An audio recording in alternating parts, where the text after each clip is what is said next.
different handlebars, and one, as we've been down the south of France to start this race, we started in Nice, as you know, there's been a handlebar design called the south of France, and this one, instead of being as square as those bars you're seeing now, was much shorter in the reach, and it sort of sloped downwards and gave a very relaxed position, but it was well forward, and a lot of the climbers preferred it because they could sit with their hands in the centre of the bars and get a much more stretched position when they came in the mountains. And I think one version of it was called the Maitland bar, because Bob Maitland used to ride with that sort of handlebar, and Bob is still racing now. He must be 70 now, Bob, or thereabouts, I should think. I know he's been doing well in Masters racing. I've got a lovely picture that was sent to me of Bob, who in the winter had a chance to go out and meet up with Jan Ullrich, who, by the way, is going to be riding, all being well, in the Route del Sol. So the news is that Ullrich could well be back in the Route du Sud, for the 27th to 30th of June. 4 stages. Ullrich going to ride the Route du Sud, and they're going to be riding over very similar roads that we're going to get the Tour de France. So we'll watch that one with great interest, as he tapping the side of his nose to see if Mr. Ullrich's lost his weight and is coming into form. 27th to 30th of June, 4 stages based around Saint-Gaudens and Castres. They've got a stage in the high mountains. They're going to finish at Bay, which is where the Tour de France is going to finish as well, and they're going over the Port d'Aspet and so on. So it's going to be a real tester for Mr. Ullrich, who I say had his photograph taken, or vice versa. Bob Maitland had his photograph taken in the winters. There was this very slim Bob Maitland. I say he's some 70, I suppose, now. In fact, Bob, I should have been rambling on about this, but a lot of people listening to this programme have now retired probably remember Bob Maitland. He was not only a good road rider, he rode the Tour de France, but a great record breaker, breaking things like the Land's End London record, London to Edinburgh. Bob is so fit and kept himself so well. I saw him at a function about 4 or 5 years ago, and he was wearing a blazer with 1948 Olympic Games badge on it, because he rode in the 48 Olympic Games. He's wearing the same blazer, because I'm not saying Bob couldn't afford a new one. He could, but he was proud of this blazer, and he was still exactly able to wear a blazer which dated back to 1948, because he hasn't got an ounce of fat on. And there was him alongside Ullrich, who's put enough weight on for 2 men, I think. So it was great difference. And the picture sent him by James Hall from Shipley in West Yorkshire, and he sent the pictures which he'd taken, and also one of myself with Bob and John Rawnsley, who was a great cyclo-cross rider, and David used to work with us at Halford some years ago down at Cheltenham, and he's got us all lined up there at the National Cyclo-Cross Championships. And I say, Bob looking as fit as ever. If you're listening in, Bob, keep on pedalling, and good luck to you in your future races. Where was I? Oh yes, Bob Maitland handlebars.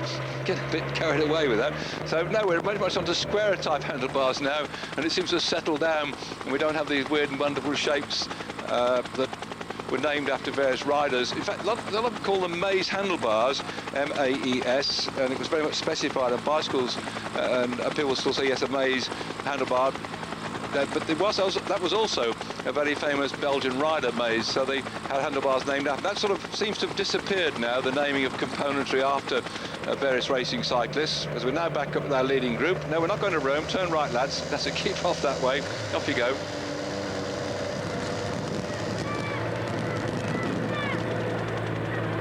It was one way for cyclists to make some money to have handlebars named after. I remember particularly Jack Lauterwasser designed a handlebar bend, a very unusual one. Jack was the first man to cover more than 240 miles in 12 hours in the time trial. He did it between the 2 wars, and Jack did that. And Jack is still alive and well, and in Westbury, he's 90-something now. He's still been building wheels for the Alex Moulton organisation, and I haven't seen Jack for a short while now, but he had to recover from a fall and broke his thigh. But Jack, I understand, he went to the presentation of the new Moulton bike about 6 weeks ago, and he was there chatting to all and sundry. So good on you, Jack. And there again was named from the blast from the past, Lauterwasser, a handlebar named after him. Just don't do it any longer, do they? I was talking yesterday about Binder, who holds the record in the Tour of Italy for the number of stage victories, and how he had a toe straps named after him, and how Christophe was the man who cracked his forks in the Tour de France and had to repair them on the, in a forge, because in those days you didn't have following cars to give you spares, and he had to do it all himself. In fact, he got docked because, and fined, he had a young lad blowing the bellows to heat up the fire to make the brass flow to rend his fork, and they fined him for having a young lad to blow the bellows for him. They said he was having assistants. Amazing. Well, Christophe was the man who had the toe clips and straps named after him as well. So lots of little pieces of the old days. Riders had their names on it to try and earn a few bob in addition to their money used to earn from winning races, because what you see now is glorified travelling strawboards or travelling advertisements that you see on cycling, all gaily decorated with sponsors' names. It took a long time to start putting sponsors' names on cyclist jerseys. They had to win their money. Their way as professionals, the only way you lived was to actually earn your money through racing and getting prize money.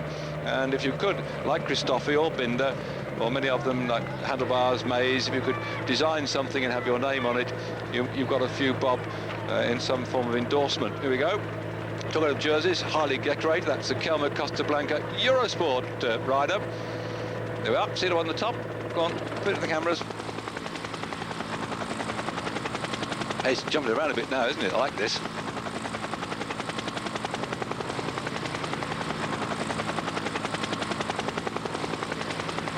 I sort of didn't think the 15 would stay working. It was a bit too big, and they don't like carrying passengers. Now this Cantina Tolla fellow, look, he's not going to do anything. He's just coasted up. I told her that the difficulty with the Cantina Tolla chasing is they don't want to hound this one down too much if they think he can win the stage up in front, but they want to keep it close enough so none of the blokes in that bunch can take the pink jersey off Gonchar. Now look, this lot are giving up, you see. And also at the back there, Spruck, the rider from the Mappe team, hasn't done a tap. And the Mappe team started to come up and try and work at the front, so obviously they're under orders today to get somebody else in with a shout for the stage victory, and I don't think that he was prepared to do any work at all as the Ross Mary lads start to come back again on the front. That's it, they're picking them up one by one now.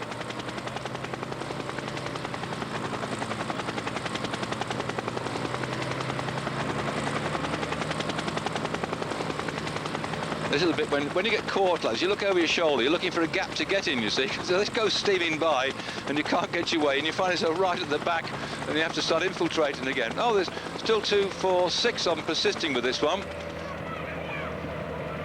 And the chap in the Kingdom Andes jersey is one we've got to watch out for then, because Bettini has in very good form so far this Sunday come up to this race. As we go back, lovely shot. Now that's the fellow in the green jersey, the Asics rider. There's only one Kingdom Andes climb today. Oh, thank you. The old Giro, that's nice, isn't it?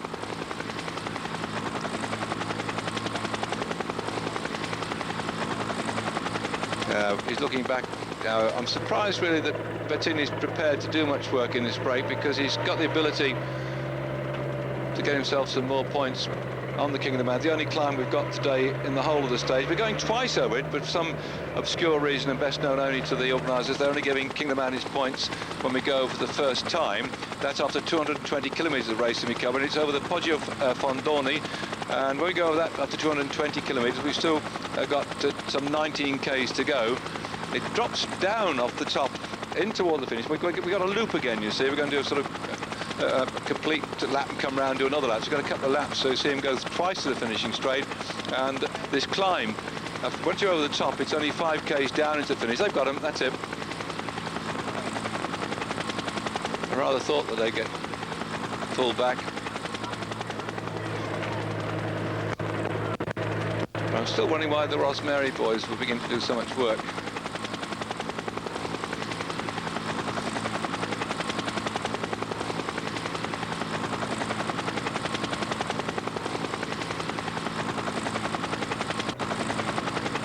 Changed now. As fast as one team takes over, another one decides it's their turn to sort things out. And we've got the Vino Calderola Lognoni team, another of the lesser lights in this race. Please don't think I'm being disrespectful for them, but they are a new team being formed this year. They've got the previous champion of Italy and a stage winner in the Tour of Italy, Giorgio Furlan, as the man who's sort of the guiding light. And they're on the front, the Vini Calderola Lognoni team. And that's had a good shot then of his backside. You can see his name written all over the jersey of his sponsor. So they've taken over the Rosemary boys.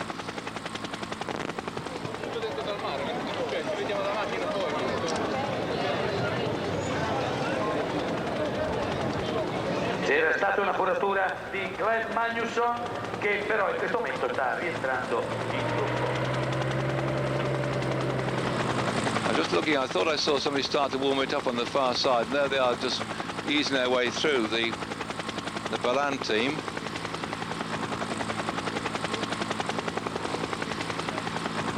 I think the objective now would be to keep this thing fairly compact. Most of the teams who've got a sprinter who can climb won't want to allow somebody to get too far down the road, because when we get to that short, sharp climb over the Poggio Fondoni, then we might find that the specialists, and certainly Piccoli is very good at climbing and sprinting, might be looking for a chance to get away. Back with this new team, I told you, new kids on the block.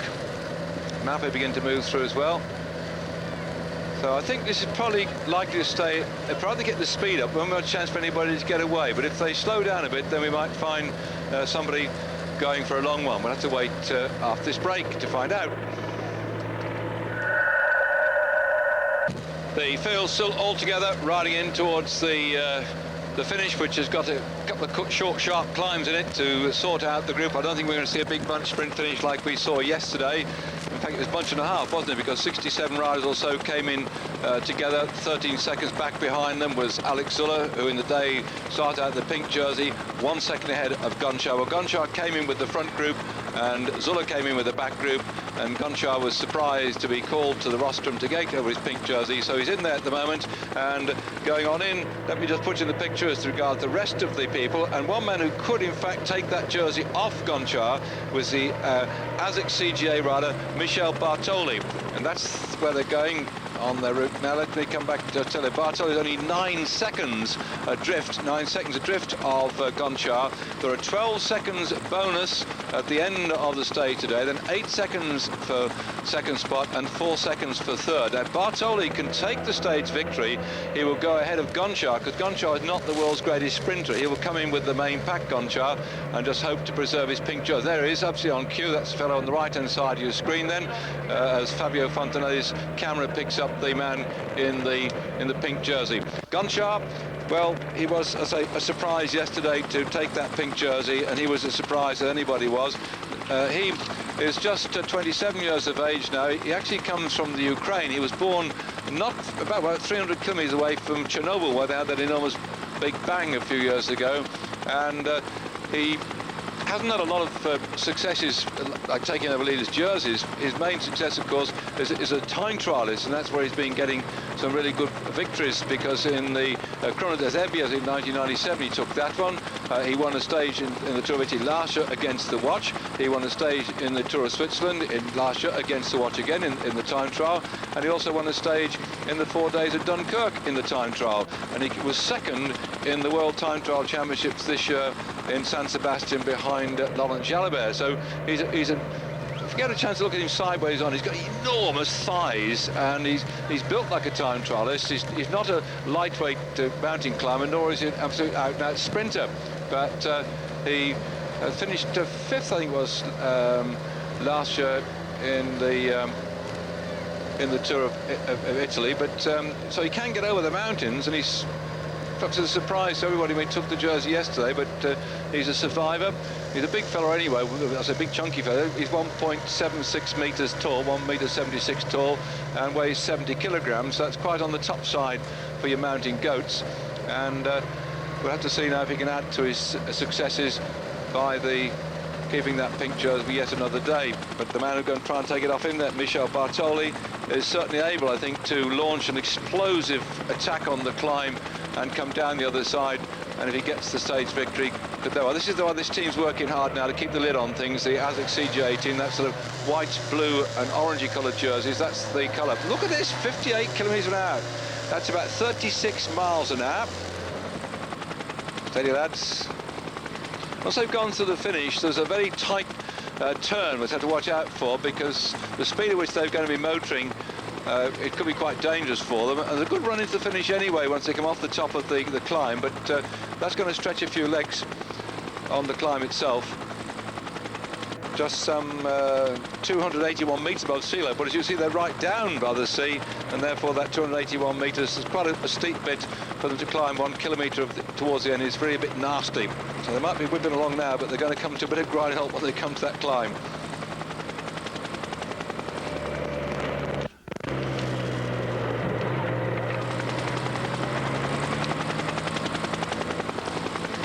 The route along from Grosseto, running due south along the shin, I suppose you call, of the boot of Italy, along the shin side, and then we come down. They're going to swing and go along this across the lake, the man-made lake. They'll be swinging along and going along the Tombola della Gianelli, which is like a bit of a dam almost, with the road on top of it, and then swinging round on this wonderful finishing circuit not far from a delightful little town called Orbatella, which we may get on the screens as well. The camera's going to pick up some nice, very interesting scenery here before we get to the finish.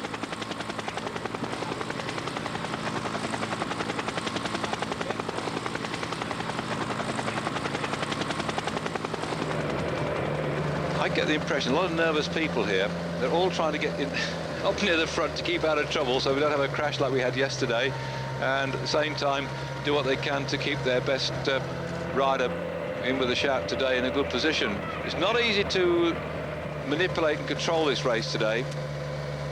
Up until now on the long straight roads it's not been that bad, but it's going to be more difficult for the twists and turns as we go in toward the finish.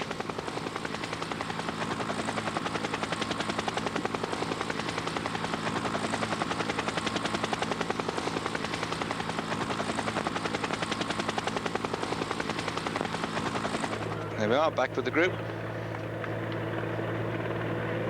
So you see how there's no one team controlling it at the moment. We've got Mappe here, then we've got Psycho Cannondale. I can see some ASICS CGA riders in there. Mappe Brickaby have got one man on the front at the moment. They're all starting to sort of mill around. It's not controlled at all. Very interesting. TVM have just sent one of their riders up, the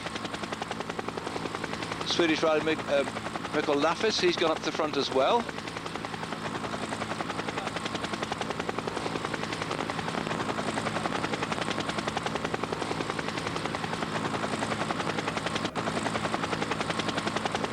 Right, so we've got to now Porto San Stefano.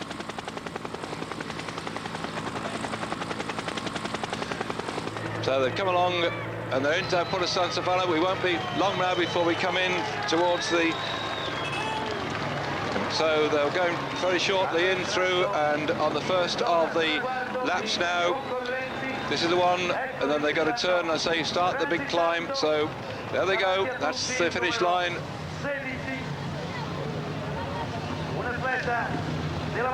So they're off on the first of the laps, and this big crowd waiting to see the victor as they go around this circuit. And we get that little climb to come.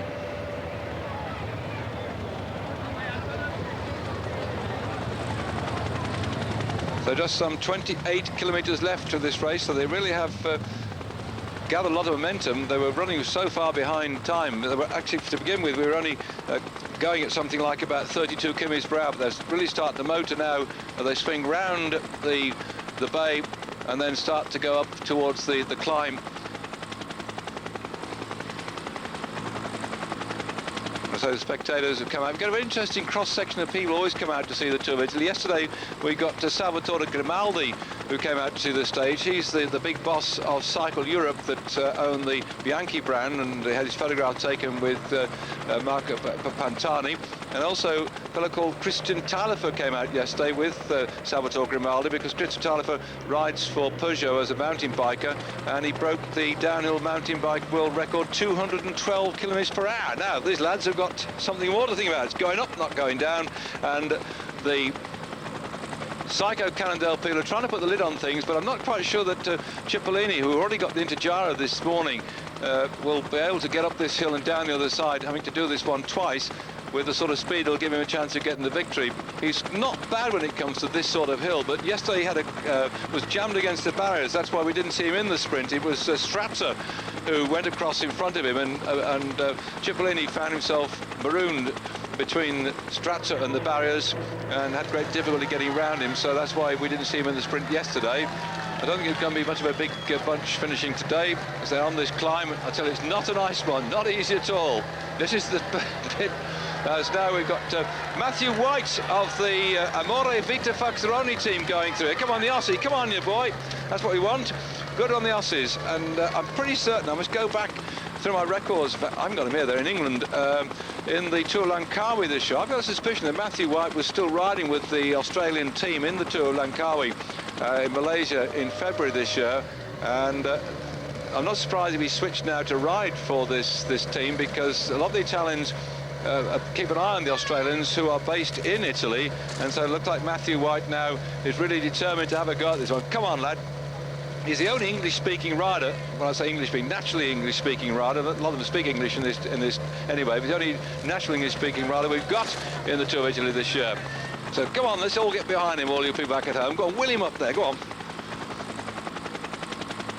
He got that same sort of gutsy look about him, hasn't he, as people like Neil Stevens. I mean, the Aussies are prepared to sort of show them that they're prepared to have a go, don't they? I love the Australian bike ride. They come across and good on you, mate, and off they go. G'day, and they get stuck in, don't they? Back with our camera, the reverse view, and this lot don't be too bothered at the moment. With Matthew White down the road. And Mr. Fontanelli doesn't want to go too off the front either, so he's still there. We're back out with Matthew White.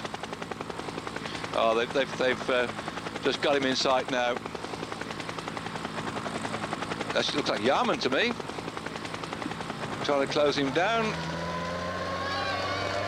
No, he's not going to make it all the way up there, so let's see if this one will persist. And it's Ralph Yarman.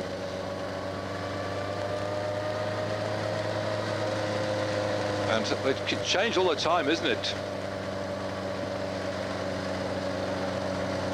Well, he won't be looking for overall classification. He's going to be looking for a stage victory. So Ralph Yarman for the Casino team looking for, what, their 37th victory? We'll have to see if he can get that one too.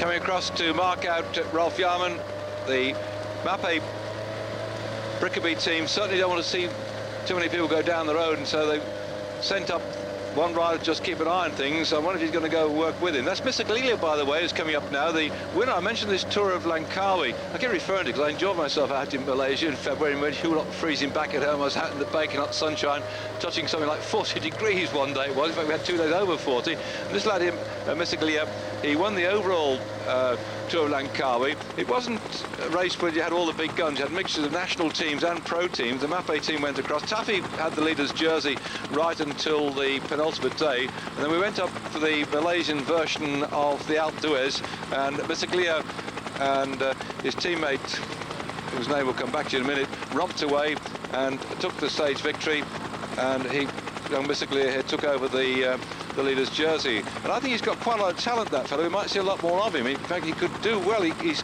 got the ability to stay away today. Might even get himself a stage victory. Yeah, Figueres was his teammate that day. Figueres, who the two of them went up the mountain, dropped Taffy, their other teammate, was in the leader's jersey, and Mr. Galileo let Figueres take the victory because he took over the overall leader's jersey, and that's the little fellow you see here now. So Yarman, a very experienced rider, Mr. Galileo, one of the youngest riders in the group, so there's a good combination going on, and I suspect if they're prepared to work together, they might be able to stretch this and take a bit of a lead here.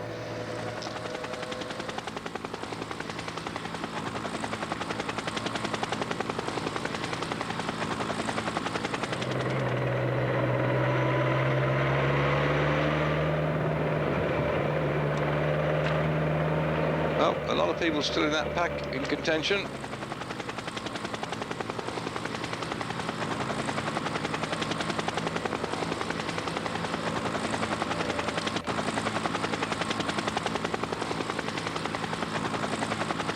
Yeah, that's the top of the climb. You see it's repeated twice because once they go over the top, they drop down again and come back again on this climb.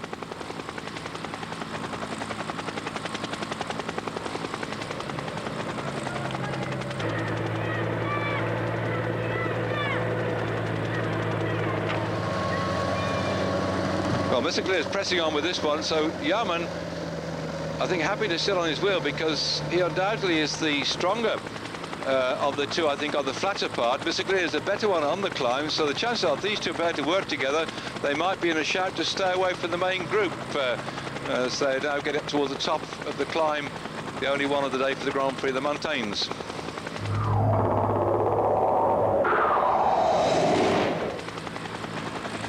The main group still chasing after our breakaways. Mr. Cleo on the front for the Mapei Brickaby team, and for Casino, Ralph Yarman, who has already shown his strength this year by winning the Amstel Gold Race. He took us overall victory in the Tirreno Adriatico, stage win in the Setmana Catalana, and so he's a very, very experienced rider indeed. And I think that combination could well prove that they have got the ability to certainly get over the top of this climb in first and second spot, but can they hold on the way down? Here they are. Interesting mixture we've got.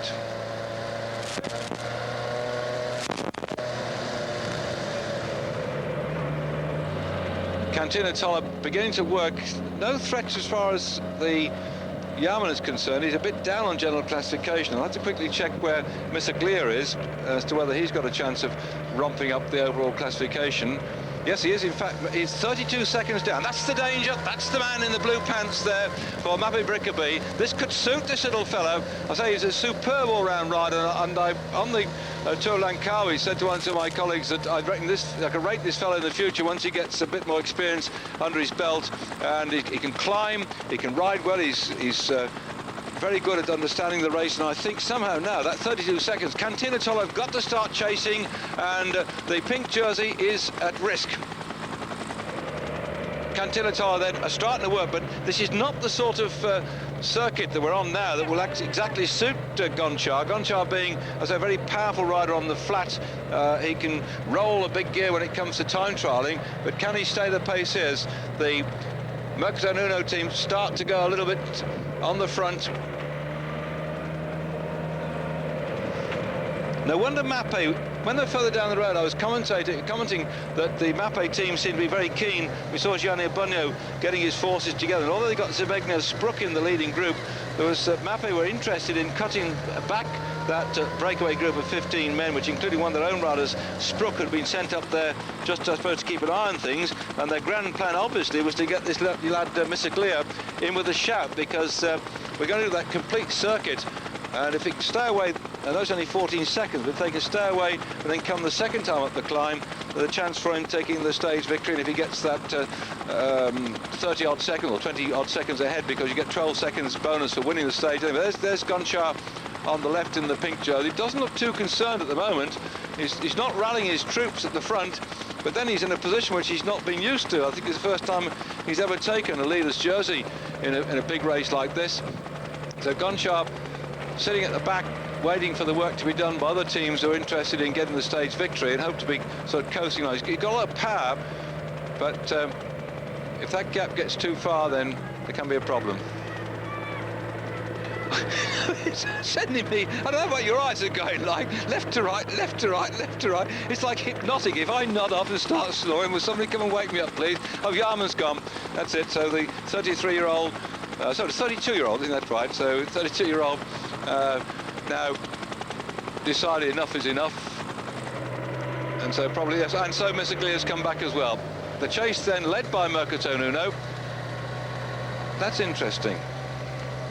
They've got Marco Velo in 4th spot overall. He's wearing well, I'll find his number for in just a minute. So Marco Velo, this is why the onslaughts come from the Mercaton Uno team, because again Marco Velo 12 seconds down. If he can get that that finish and the 12 seconds bonus, he can equal Gonchar. Oh, they're coming off the back now, aren't they? They're flying out. This is it. One by one, they're going to find themselves in trouble. And first one to go, Stefano Katai from the Balan team.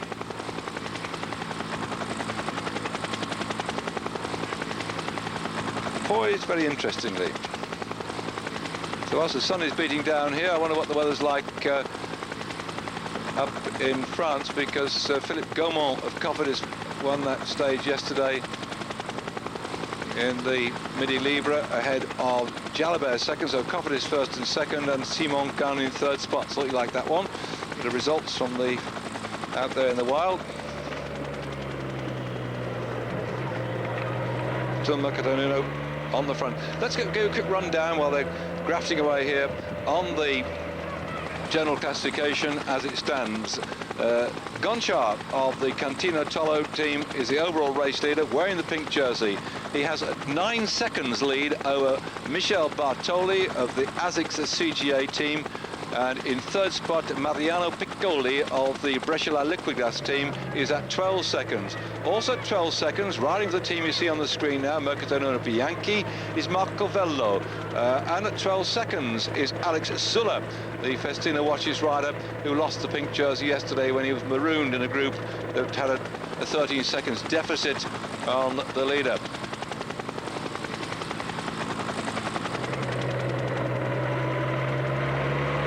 I just stopped them because I've enjoyed the view. Didn't want to read my notes for us. Sixth, Carlos Dominguez from the Vitalicio Seguros team is at 16 seconds. In seventh spot, the Calma Costa Blanca Eurosport rider is Gutierrez. He's 17 seconds back as well. Riccardo Focconi of the Mercato team, Mercato Bianchi to give him the proper full name, is at 18 seconds. Oscar Camazin of Mappe Brickaby is at 20 seconds in 9th spot. And the 10th overall is a man who was second last year in the Giro d'Italia and won the race the year before. He's at 22 seconds. That's Pavel Tonkov of Mappe Brickaby. So there's a lot of team riders here in that top 10 within 22 seconds of Sergei Gonchar. And they won't want to lose too much time today, will they? So Mercato Nuno very keen to keep that. They've got two riders in the top 10, Focconi and Marco Vello.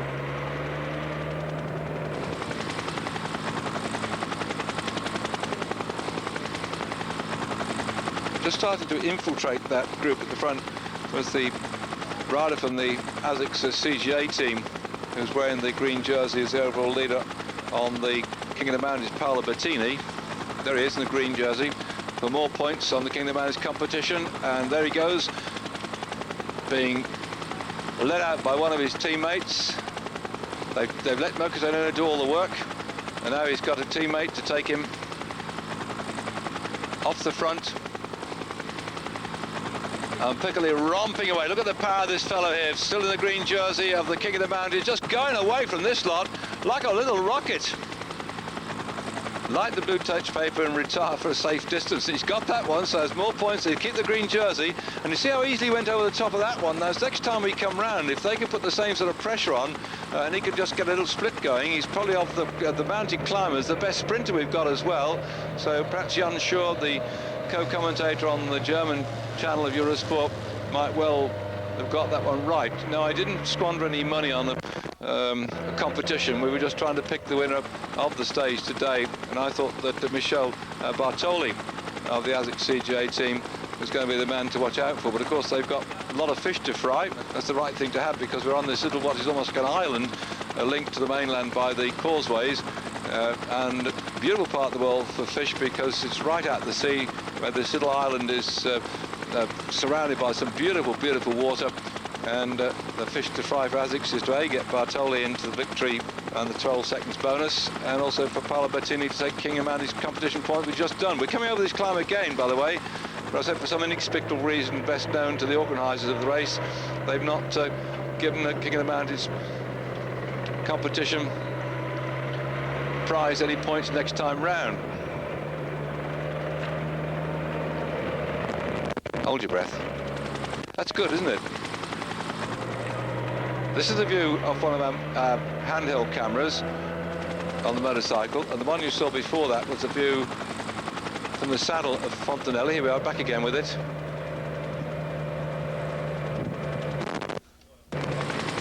I'm sure you'll be, like me, be prepared to put up with the flickering and the spluttering of that camera not working 100%, because it just gives us some idea of how these chaps are going down the mountains. There they go, dropping like stone. You just can't pedal on some of the steep climbs. You just have to get yourself down in a streamline position. There we are. You can easily touch 50 miles an hour on a descent like this.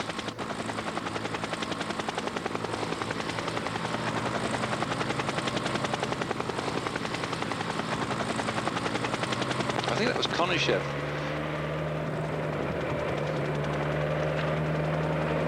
Oh, Mr. Cipollini survived. These snazzy glasses, eh? Oh, 85 kilometres per hour, that's, well, 50 miles an hour is 80 kilometres an hour, so something touch 50, over 50, they've got a check on the speedometer, and Fontanelli has now got Cipollini right behind him. I don't think Cipollini knew there was a camera on the saddle, but he was there. Here I am, hello mama mia, there he is, there's the camera, it's that little sort of white rectangle on the Bertone Bianchi fella's bicycle, that's what he's picking up for you now. And those two watches you can see on the handlebars of Cipollini, one will be giving the distance covered so far as Konyshev goes roaring past, and the other one will be his pulse meter. And in his back pocket he's probably got a calculator to work out the money he could win. Oh, they've split it. Oh dear, and I say I didn't think Cipollini would have a shout today and a chance to get the victory, and he's gone with that break. Whoa, that away! Oh, this is something. Now then, if Marco Vello is in this little group, and or his other teammates, Falconi, they're going to have to really start motoring behind.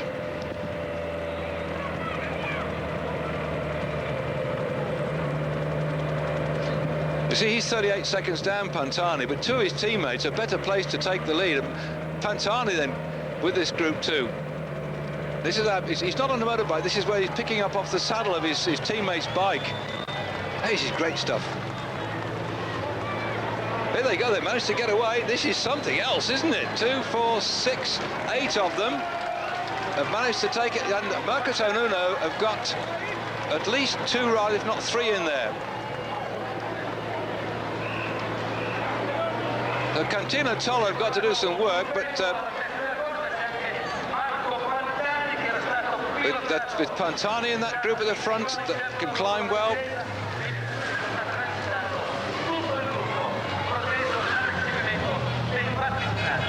Well, the gap is around about some 14 seconds. There's Konyshev and Pantani here, the sloping top tube. So 3 of them driving. Oh, look, it's Bartoli. Bartoli's in there. That's the danger man. Bartoli is there, number 21. He could take the jersey. He keeps this going. Bartoli's going well. Laffy's there for TVM, just sitting on the wheel, but Bartoli's made the move. That was the one I said could probably take the jersey and take the victory today, but even if he doesn't get the victory, if he can just... Now he's 14 seconds ahead, Bartoli, of Gunshaw, which means he's technically race leader on the road. Watch out for number 21 then, for the ASIC CGA team. Bartoli, technically race leader on the road. Pantani will power this lot up the climb. And Cipollini will grovel a bit on the climb, but Bartoli's a damn good climber, and he'll roll up there. Look at this, the determination now, this lot.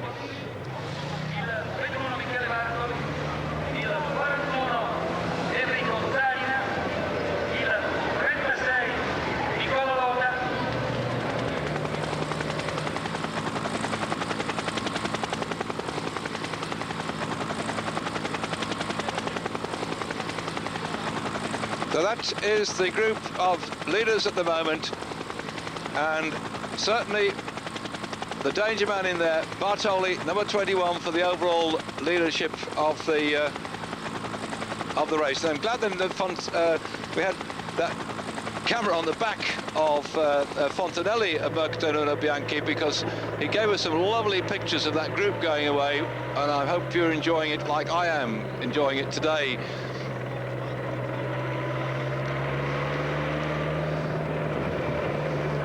Well, Zaina, but he's finished 2nd overall in this Tour of Italy in the past, riding with Brescia. He's a very strong rider. He's on the front now, driving this one along. The rider from the Balan team looks like he's beginning to struggle with that. That's Loda, who objected to being squashed against the barriers the other day in the sprint. But he's now getting his own back. And this is the man, this is him, Bartoli, leader of the World Cup at the moment. and he said he wanted to get the form to go into the Tour of Italy. This man Pantani's had time off his bike, been subject to antibiotics course, and he hasn't done enough racing, he felt, to be firing all cylinders, but he's certainly determined to show that he's back with the band. This is one man by long shot to win the Tour of Italy this year is Pantani.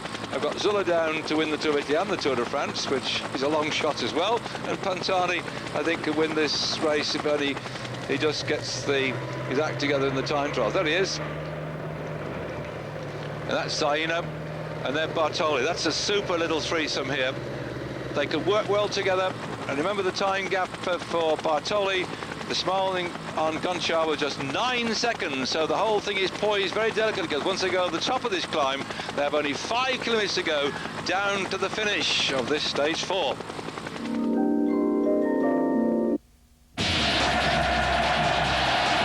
Calme protects you with MSK. Calme intelligent stunts that avoid your injuries. Calme. Hi, everybody out there. I've just got to have a short break. I feel this irresistible urge for...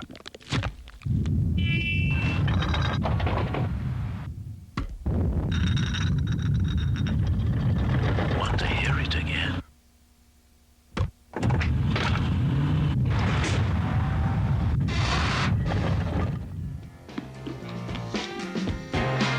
If you want to taste it, crack it.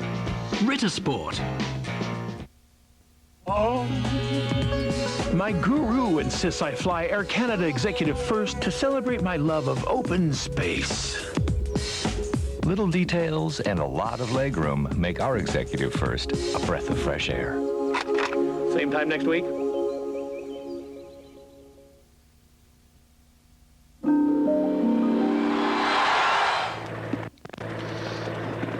The three men still leading the field on this long stage, 239 kilometres in all today. That's about 150 miles of racing. It's been quite hot all day, around about 28 degrees.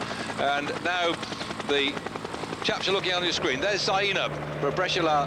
That's Bartoli for ASICS CGA. And then next to come through, there he is, will be Pantani for Mercadonuno Bianchi. And they broke away on that climb.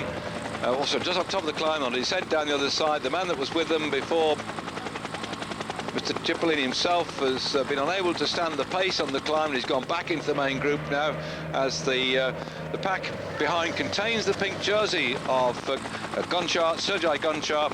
Just 9 seconds separated him from Bartoli at the start of the stage today, and so he's got to keep in contention to try and pull that back and hope that Bartoli doesn't get the sprint. And it's a long old way up this climb, and they're certainly way over what must be at least 15 to 20 seconds the gap between them. And in fact, I've got it now, 24 seconds is the gap. 24 seconds, that means Bartoli is technically race leader on the road, and that's a fellow lying second in this group at the moment. Came into the Tour of Italy as a leader on the World Cup. He won the Liège-Bastogne-Liège. You may remember he romped away on that one on the climb coming in toward the finish. So two stinking climbs at the back end of the Liège-Bastogne-Liège. He just took off and nobody could catch him at all, and he romped in to take Liège-Bastogne-Liège and make sure that he would go into the Tour Series wearing the leader's jersey on the World Cup.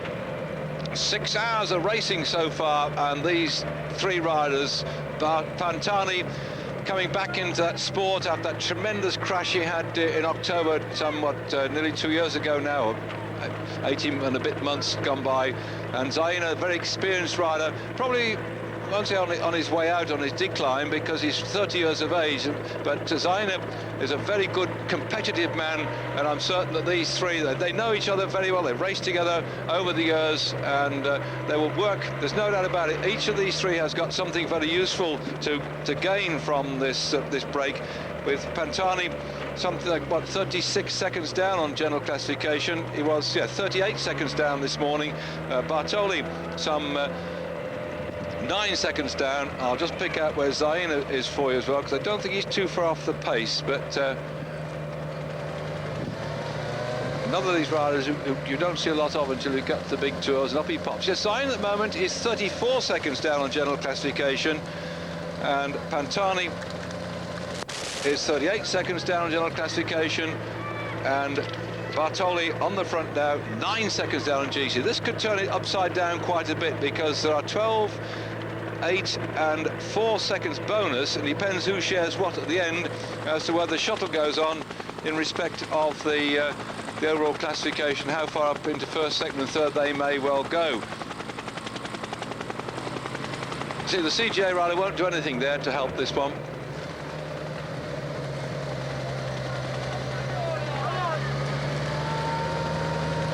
Oh, the pirate himself, here he goes.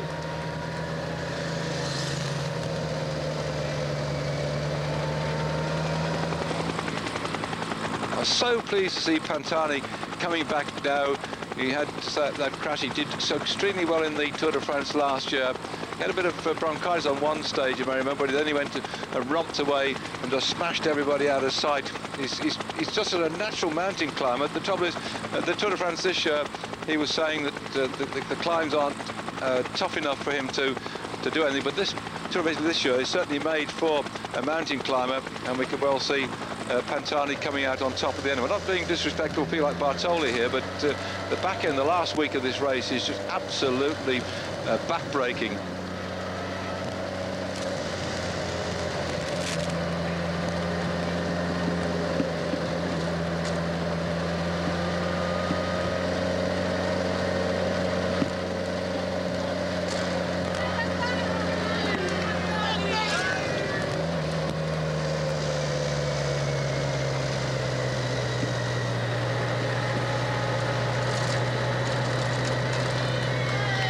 I'm fascinated that this early in the race on the stage 4 that we've got this sort of level of competitive activity, because what often happens in a tour which is going to last 22 days is that some of the top chaps aren't prepared to blast away like we're seeing here live on Eurosport. I'm so pleased we're covering up, say, working in the past for Mnet in South Africa and ESPN in America, that now Eurosport bringing you the race on your screens, and we're able to see he's just dropping off. Bruno's going backwards now. Gianni Bugno's done his work the best he can do for Mappe, and now his teammates are beginning to have to take over here, because Mappe want to try and improve the situation, because they saw a chance then of getting young Missaglia in with a shout, so they've left the work one by one. They're drifting off. The national champion of Italy working on the front at the moment, Farazin.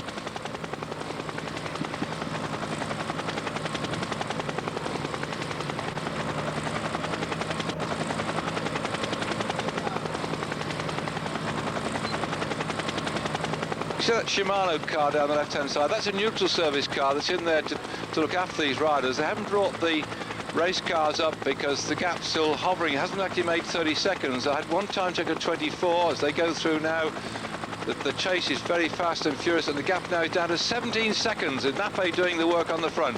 Mappe and Festina likewise interested in the interests of Zullo, and now Camazin going forward too, also for the Mappe team. Mappe working very hard on this one. The Mappe Rickaby team. Oscar Camazin, who's in there, is lying at the moment 9th overall, 20 seconds down on the overall race leader.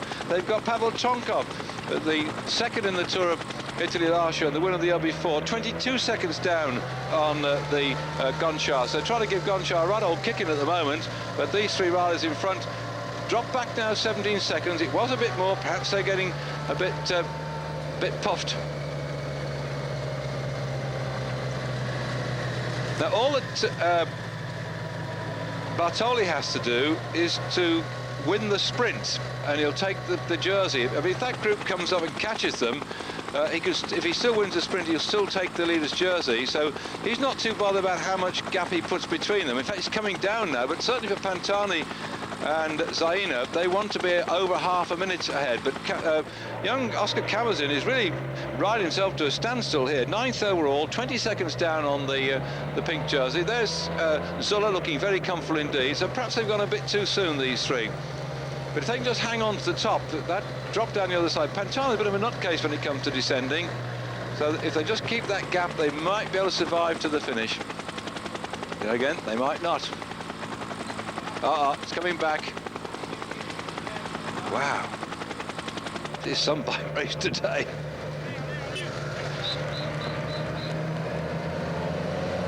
But we're having so many different victors, it looks like we might get this lot coming back together, and it all down to a sprint from what's left of the 161 starters on day one when we had the prologue. As Oscar Camerton comes through now, is he going to attack? Little cheeky devil. He is.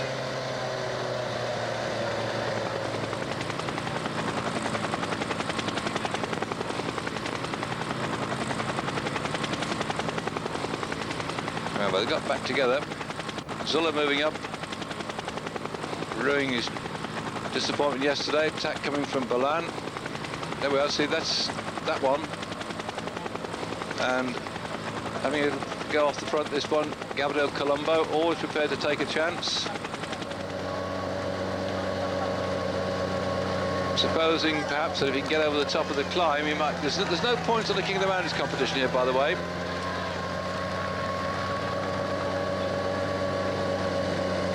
It's one of the Fiat competitions. A very, very complicated set of competitions in the Tour of Italy, where they combine points and time bonuses and goodness knows what else. Piccoli's gone now. Oh, he's biding his time nicely, Piccoli. Letting that other group go away and just sat there, didn't do anything about it. Now he's suddenly gone off across to join up with Colombo, as easy as you like.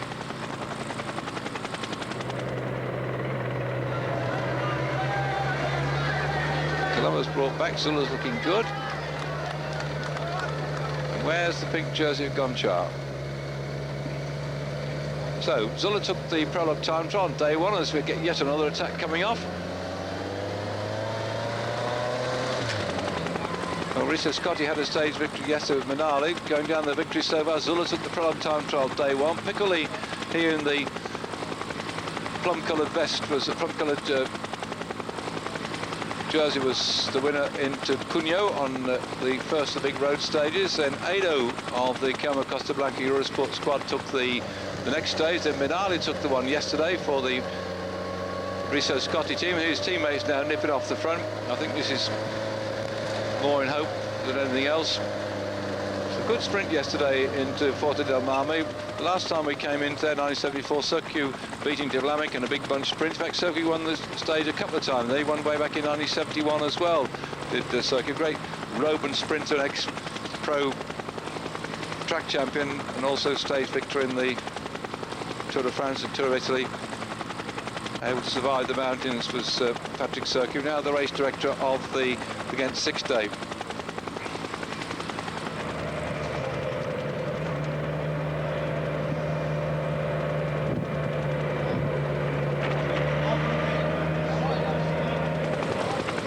Have they made the right move? No, there's a lot of folks in here still flying quite enormous gears. The bigger bunch than I thought would survive the course, but where was the pink jersey? I asked myself.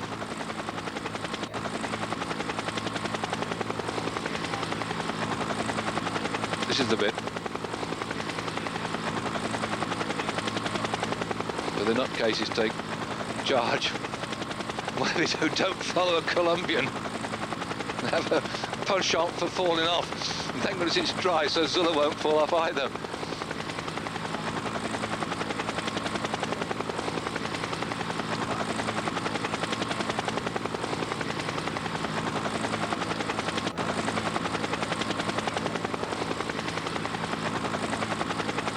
Staying out there at the moment, Bocelli.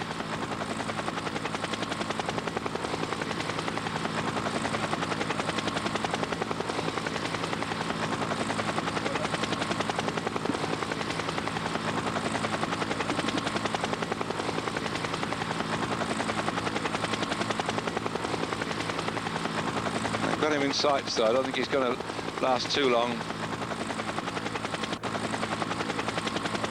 So perhaps the Lion King might roar after all. I thought the Clammers were going to stuff everybody out of sight, but it could be that Cipollini was certainly in that chase group.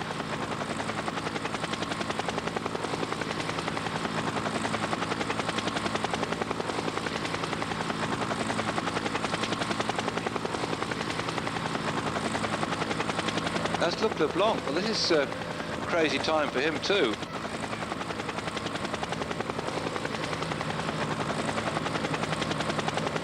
Michelli's certainly motoring. He's got the smallest sprocket at the back, the biggest sprocket at the front, and his legs are going round. He's going to suffer what they call twiddlebonk if he's not careful. Almost unscrewing his bottom bracket. The speed he's travelling at, isn't it amazing?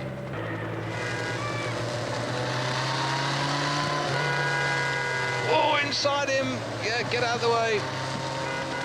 They can actually corner a lot faster than the motorcycles very often on the sharp bends, because they can't lay the motorbikes quite over so far, but he's survived that one. Now Cameron's gone through. The pecking order is that we have the first opportunity of getting up there with the leader. Unless the commissaire says no.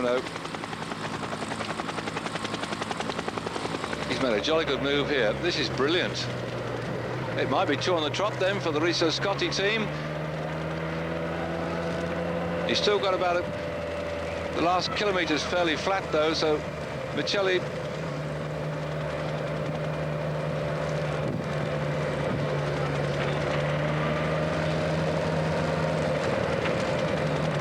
absolutely superb move. When he comes from Milan, now he's got the long way to go on the flat. Can he stay there? Hit the hoot in the horn because they're going to start. He's got 1 kilometre to go. And when he sees that sign, he'll know then, as Bilbao signs come at him.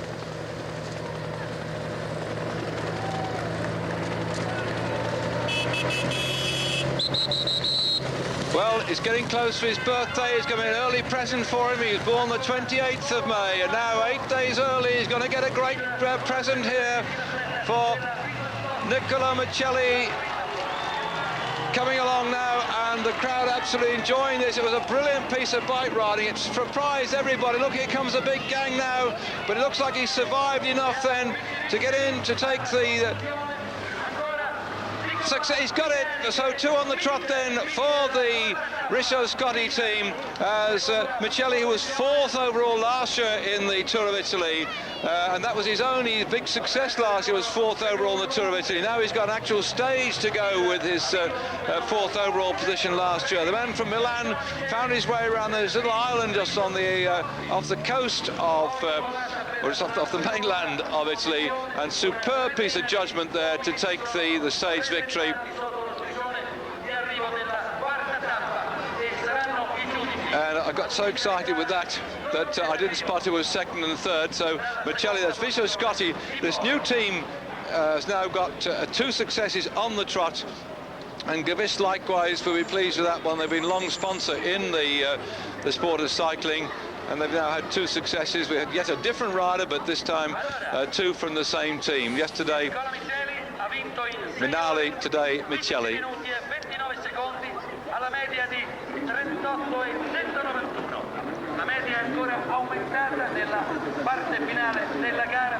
Well, a disappointment for Cipollini. He did his best. He was staying there with the main pack and had hoped, I think, but the superb downhill skills of this man Michelli was an early birthday present for him, because his birthday on the 28th of May. And there are, look at the congratulations coming from his teammates. They're happy with that one, I'm sure. So last year he was 4th overall in the Giro d'Italia. He was 5th in Grand Prix Prato. That's all he got last year for this rider. He'll be celebrating his 27th birthday on the 28th, and the 28th of May is the day. I'm sorry, we're looking on the True Tour. It's going to be next Saturday week, isn't it? 28th of May. I'm losing out on my time. Funny, when you're travelling about the world and spending time on tours, you begin to lose your concentration on what day of the week it is sometimes. But Michelli just kept his cool, kept going, and amazing performance here, which I think will surprise quite a number of people. They were back there in the main pack. Oh, somebody's pulled a foot out. That was going to be disappointment for what could have been a 2nd place.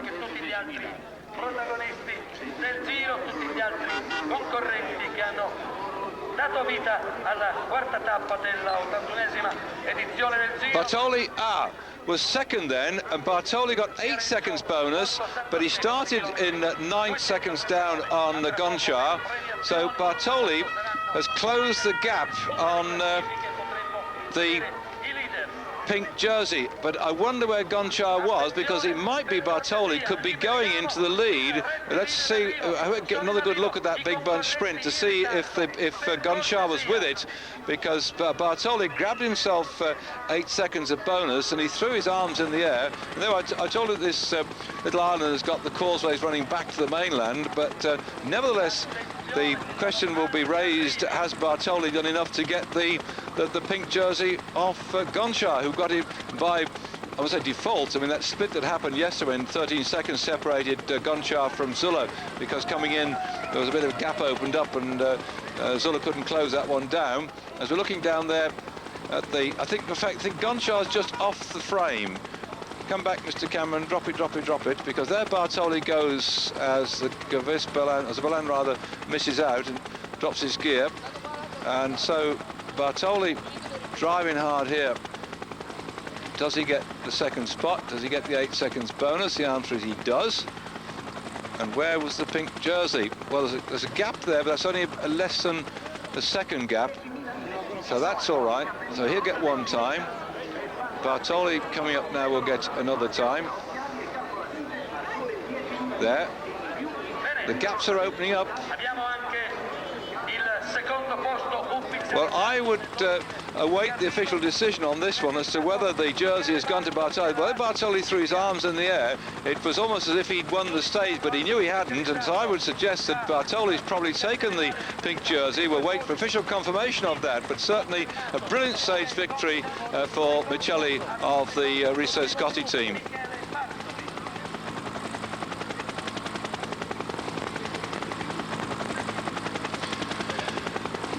Well, we've seen an exciting day's racing today, and this was really one out of the top draw. None of us expected a victory like this, but he saw his chance. He was obviously the best descender to take off like that and hold it right the way down to the end to come in to take the stage. The second one for the Riso Scotti team. So Michelli, 4th overall in the Tour of Italy last year, now has a stage to go with his great overall position, and of course he got himself a few seconds bonus, but the question is he won't move that far up on the GC, but certainly the man who came in second spot, Bartoli, could well be on his way to the rostrum to take the pink jersey. That's a nice part of the world, isn't it, here? And you see the little strips going back to the coastline, and that limestone hill called Monte Argentario. They've been climbing over that, and it looks like it's sorted the whole race out again. We've just come through the Porto San Stefano, and this lovely view around the Talamone Gulf. Well, we're setting off from a little place just down the road from here called Orvatello, and that was also built on this central dike, and we're going off on the stage tomorrow with not a lot happening until we get towards the back end of the race into Frascati, when there's some little climbs which might sort things out. But certainly going into the stage tomorrow, smiles on the face of the Riso Scotti team, and perhaps a changeover on the pink jersey. We won't have the information, I think, for the Sports Centre programme coming up then, but no doubt later on our Sports Centre will give the results. But after Sports Centre, don't forget to book your seats for tennis with David Mercer from Macmillan. For me, David Duffield, thanks for your company. Look forward to seeing you and speaking to you tomorrow. Bye-bye.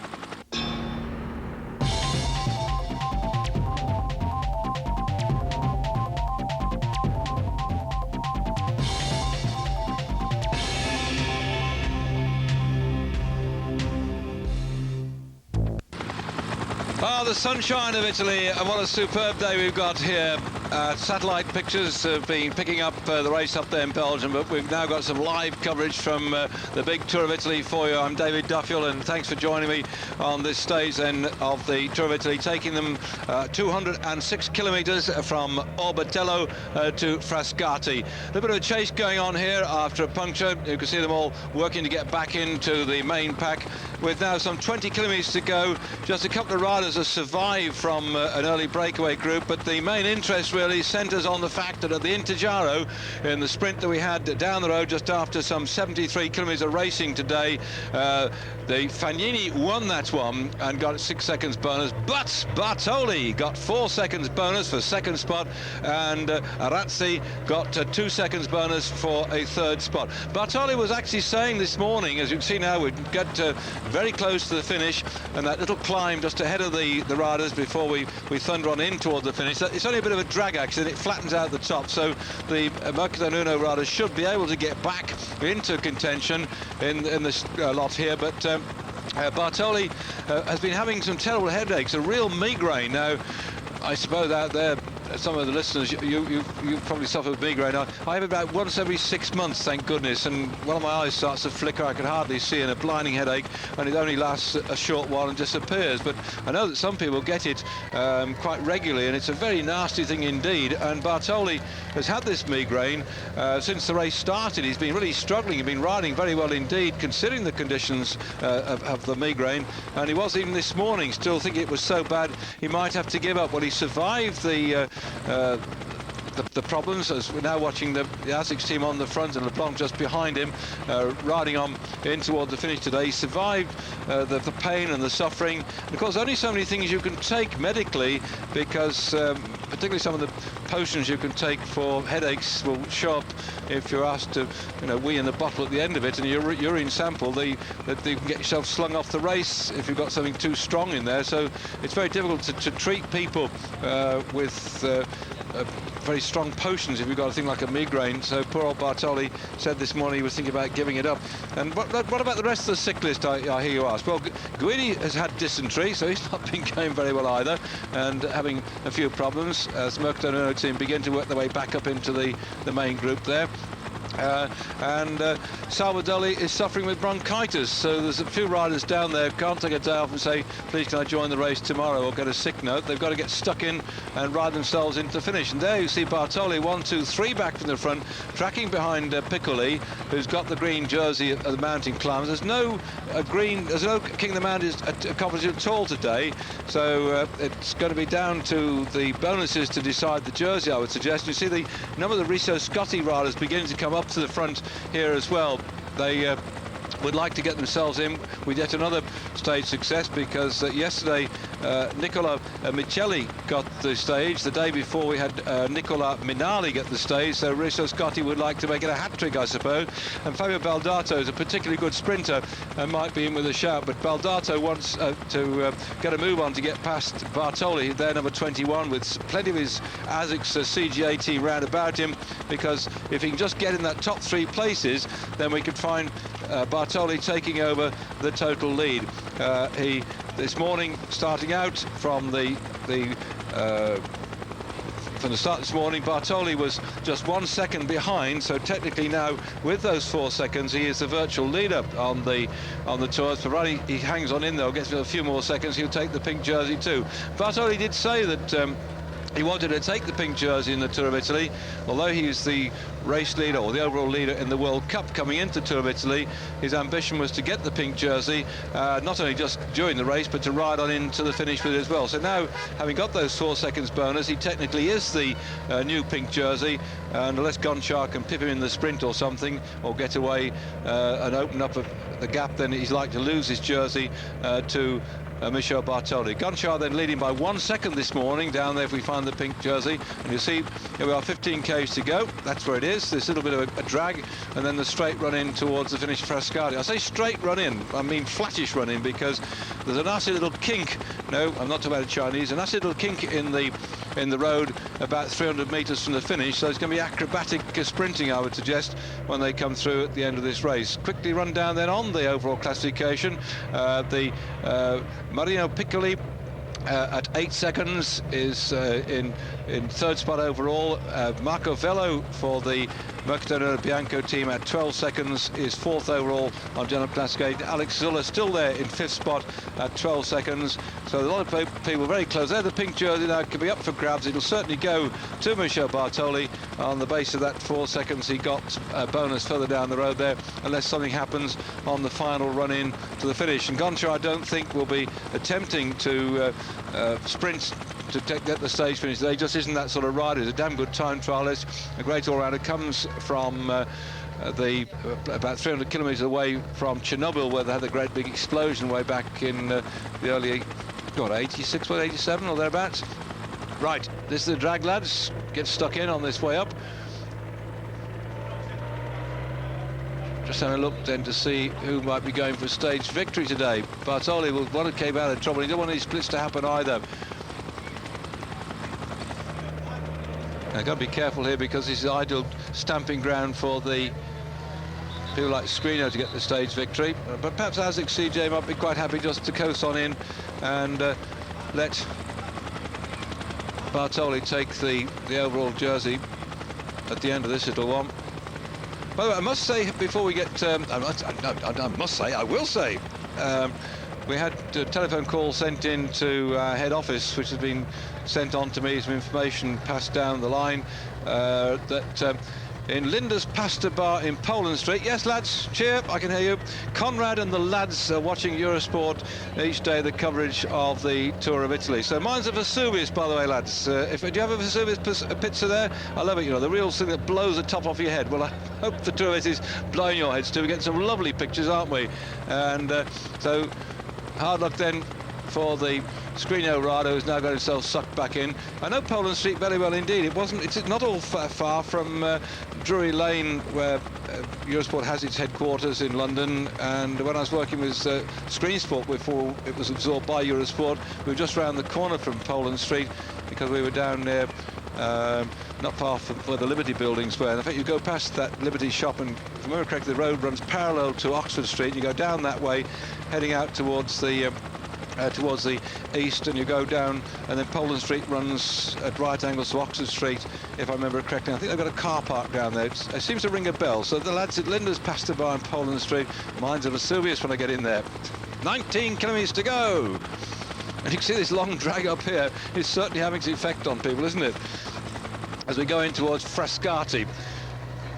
Frascati, now then, lads, I hope you're there in the pasta bar, that you get yourself a nice bottle of Frascati. Now, I like Frascati, but I was saying to one of my colleagues, I prefer the dry Frascati, and he said it was like drinking paint stripper. I disagree totally. I very much like the dry one, the distinctive narrow bottles, but not so much the Amabile, the semi-sweet one, or the Cannellino, which is a sweet variety. That's not my idea. The Roman wines were in the Frascati area. It's down if you've got your maps out there, and you see where Rome is, down the south side is Frascati, where the wines come from. 19 kilometres to go.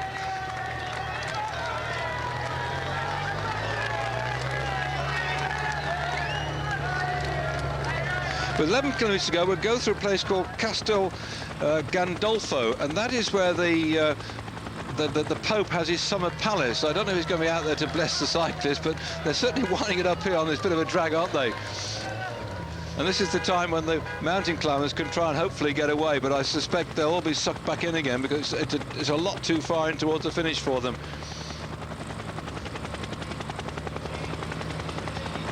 It certainly has split the field up, hasn't it? This bit of a climb up here. And they get up towards the top, then Castel Gandolfo is after 199 kilometres, so they'll be there before long.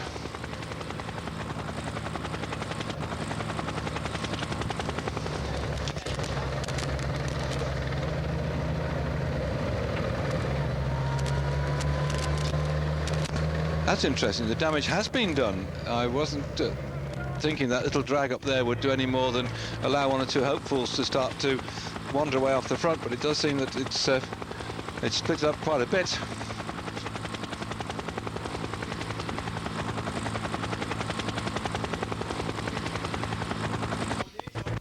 Yeah, they are getting back together again. I'm sure they pull it back. Yes, when you get to Castel Gandolfo, I said apart from the fact that it is the summer residence of the Pope, there's very nice wine. Marino comes from there, and not far from here too, the Cennalesi wines, the nice red ones, which are rather pleasant. So we're in a nice part of the world at the moment around here.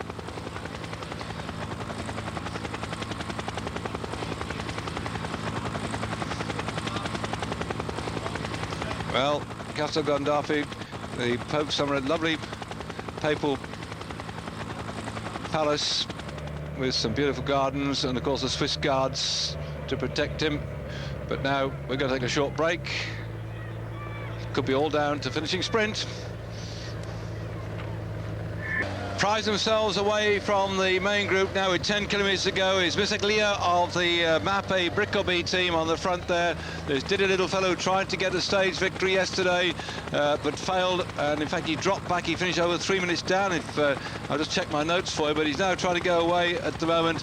Just jumped away with Cangionieri of the Balan team. And here they are, these two escapers with this Misaglia just in there now. I say he tried so hard, but yes, 3 minutes and 11 seconds he lost yesterday. He came in with Gianni Bugno also at 3 minutes and 11 seconds when that whole thing erupted.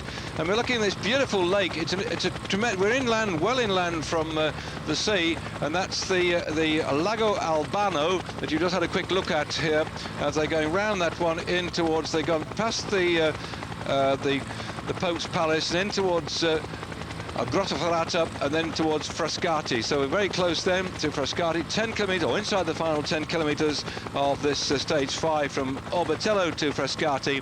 The Intergiro at 73 kilometres was run by the rider from the... Yeah, going to give just a moment for you.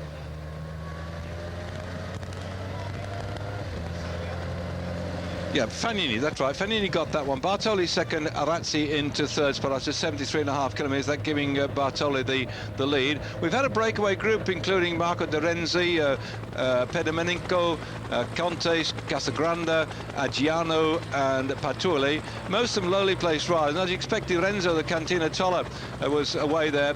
But they were the last group of the two that got caught. De Renzo was finally sucked back in. And Pedomenko, Conte, Casagrande, they all had a go, but Casagrande and Di Renzo finally got caught, and so it's now down to a sprint, and perhaps the Lion King might roar this time round. We might get Mr. Cipollini in with a shout. There he is, weighing number 2 on his back then for the Psycho Cannondale team.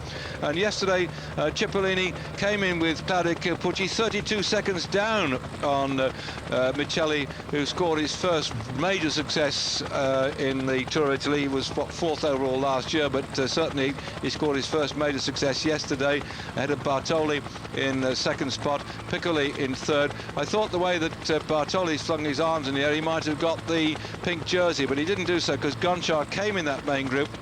There were some 60-odd riders, six riders, all came in within 3 seconds of the leader Michelli yesterday, including people like Tonkov and Pantani, Gotti, Puccini, LeBlanc and Zulla. So many of the top contenders for the crown came in, and now we've got 2 little breakaways now being absorbed by the red jerseys of the Psycho Cannondale team.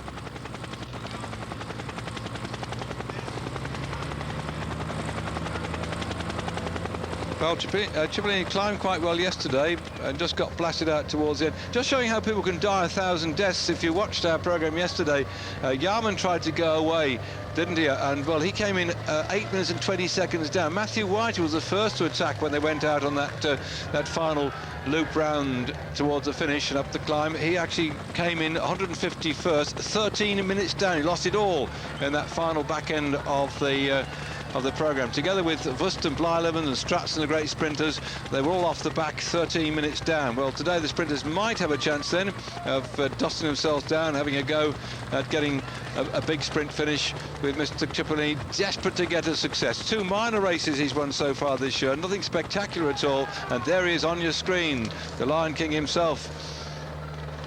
Want a few more bob to get a few more shoes, I suppose. Now this could be good for him, but it's a very, very difficult finish indeed. It clicks, it kinks, and you've got to, I think, probably get yourself in the top number of 10 places, 10, 15 places. By the way in which it's going to flick round, you can't come from the back very easily.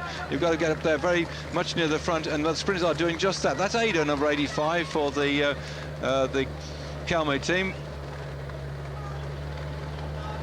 Has he dropped back a bit? I think he has just at the moment. So the sprinters have got to get up near the front.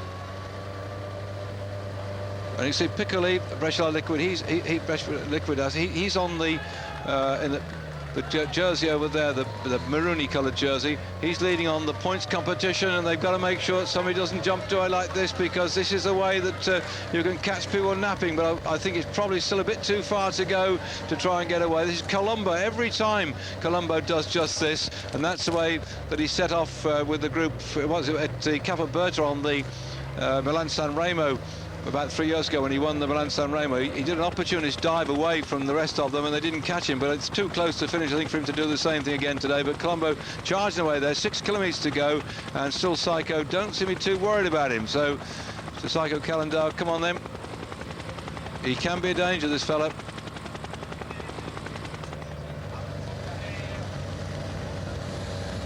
This is typical tactics as far as he's concerned, and every so often it comes off. Same sort of thing that fellow Uchikov would do for the TVM team, but he's probably got to look after Blylevans, who must get close for a sprint, because the profile of the race today is the last time that the sprinters are going to have a fling for the next couple of days, because we go into some mountainous stuff tomorrow. We're going 1, 2, 3 big climbs tomorrow on the stage into Lago Laceno, and the following day we've got another 3 monumental mountains, and then after that the stage from Matera to Lecce is not too bad. Stage 8 looks like it could be another sprinter's day, and so the stage down to Vasto and probably into Macerata. So there's not a lot left for the sprinters. We're getting in towards the mountains now, so they really have got to be careful not to let someone like Colombo slide off the front, and this is one day when they should be able to do something about setting themselves up. So the sprinters in with a shout. Let's look at the results we've had so far when we've had sprint finishes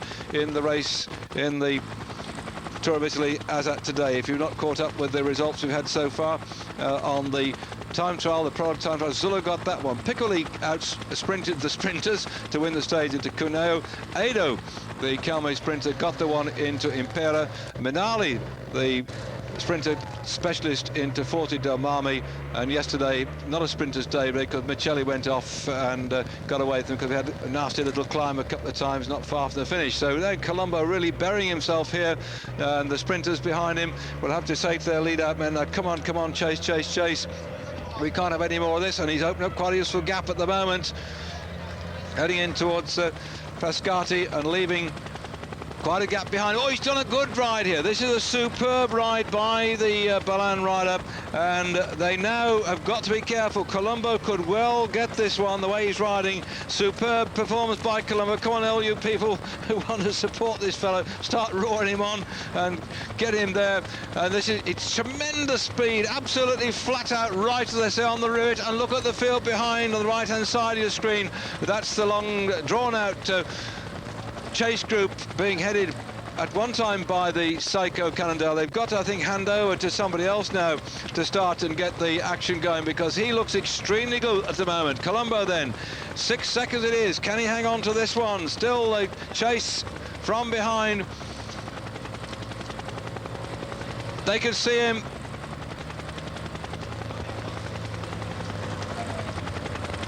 And it's still Psycho Cannondale doing the chasing. This is absolute brinkmanship as far as he's concerned. And that's the sort of running in. I told you it's going to be very twisty all the way through, but the worst part comes in the last 300 metres or so.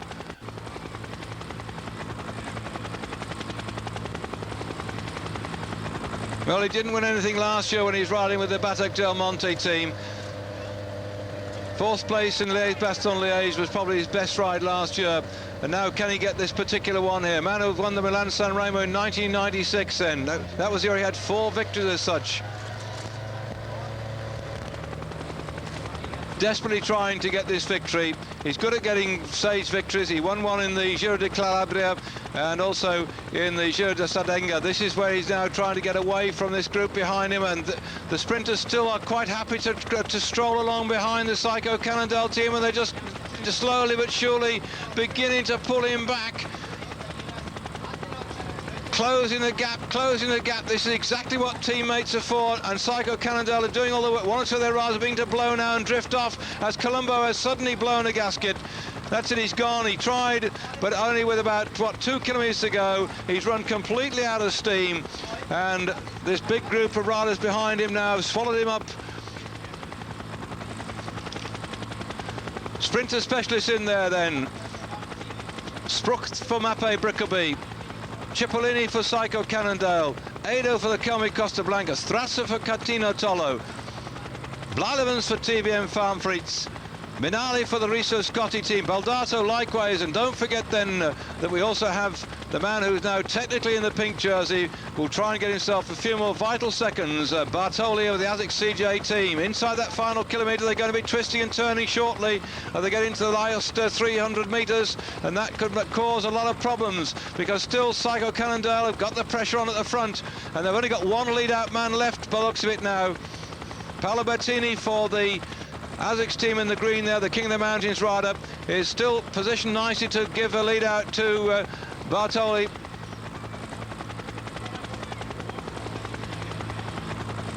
You see the blue and the white shirts coming up now. Those are the colours of Riso Scotti, looking for their third victory. So down inside comes Bartoli. Bartoli found his way through, and this is the twists and turns which is going to make it difficult to get through, and I think Bartoli saw just the time to come up on the inside.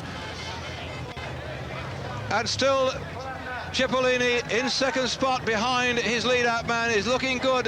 Baldato 1, 2, 3, 4 back from the front, and now Cipollini starts to roll and starts to go, and he gets it at long last. The Lion King has roared, and he's got the blood, he's got the success.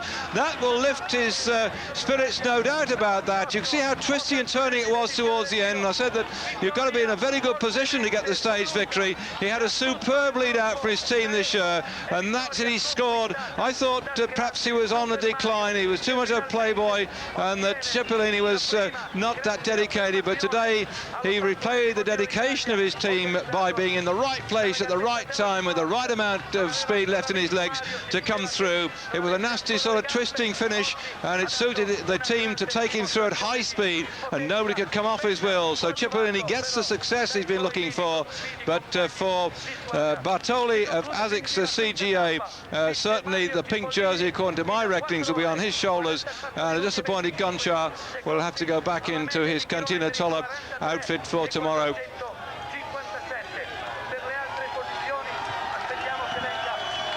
Well, Cipollini now taking himself up to 22 victories in the Tour of Italy. He equals the score of that great Fausto Coppi, my idol of years gone by. But Fausto Coppi used to win them mainly in the mountains, mainly in the time trials. But Fausto Coppi was a great all-round, a good pursuit, a world pursuit champion, an hour record holder. He rode a different style of race from Cipollini, but he scored 22 successes, and now Cipollini has equalled that.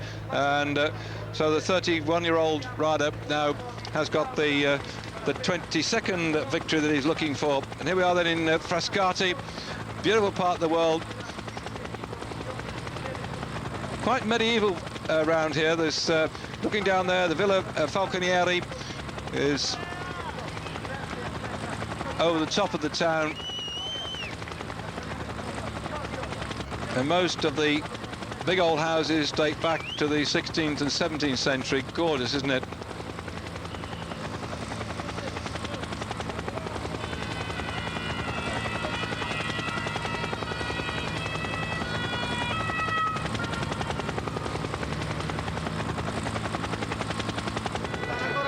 And the rest of the riders coming on in here now, split on that final climb. So many of them were together. That little drag, what, about 12 kilometres down the road, certainly seems to have had its effects to split the field up. Isn't that gorgeous?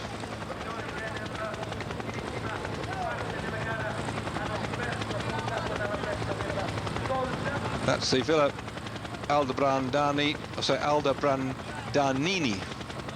Get it right. Aldobrandini, that's right. Lovely grounds, aren't they?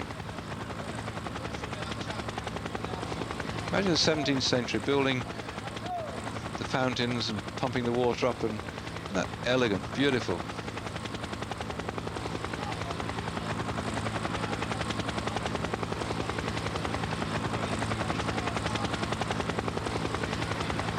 So I suppose that Mr. Cipollini can help himself to drop of Frescati to celebrate today.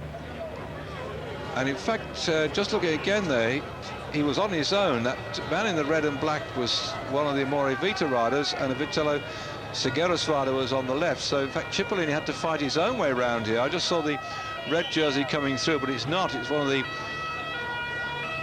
Vitello Seguros riders who pulls over. That's right. And so Cipollini was left on his own at that particular point, and he got it. And the Polsi sprint on the left-hand side, so it was not a final run at lead out by one of his Psycho riders. They obviously abandoned it by then. He was left all to his own to do that, and he's done it very well indeed.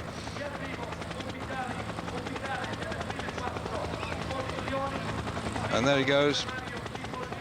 Well, his team did a lot of work to put him in that position, and then he had to follow the wheels and just choose the right moment to go and get the success, which he's now added to his enormous list.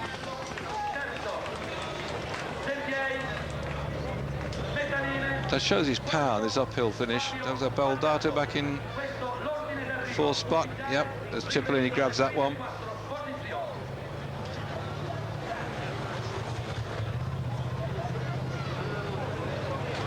God, there's some power there, isn't there?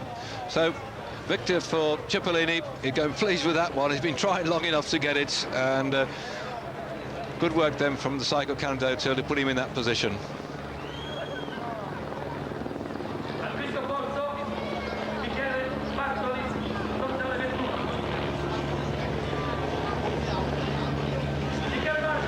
So Cipollini is going to take the flowers after this victory. Martinello, that's interesting, Martinello there in second spot, because Martinello was the rider that used to be his lead-out man when he was riding with Psycho, and they sort of fell out, and Martinello popped off and left the team, but now he's been beaten by his previous boss, and so that's a victory for Cipollini. We should see him on stage in just a moment.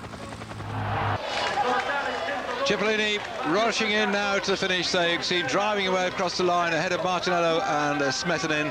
So those two other riders having to settle for second and third place behind the great Cipollini, now having scored his 22nd victory in the Tour of Italy. He got his first stage victory in 1989. We had just one victory then. 1990, 2 victories. 1991, 3 victories. 1992, 4 victories. 1995, 2 victories.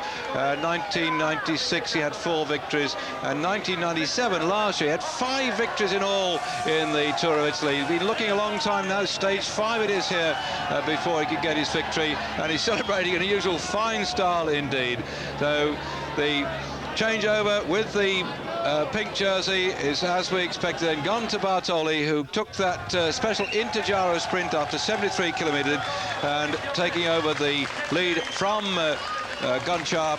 This morning he started out just 1 second away from Sergei Gonçar, the Ukrainian rider from Cantina Tolo, and now the Azek CJ rider Misha Bartoli, who's been leading on the World Cup up until this race coming into the season of the stage races. He now has done what he said he was going to do. He's into pink. The thing is, can he be in Milan wearing pink at the end of it all? That's what he would like. He's good all-rounder, but we've got some big mountains yet to come in this race, and people like Pantani and Zulla et al. Are poised to take advantage of any slip up in the mountains.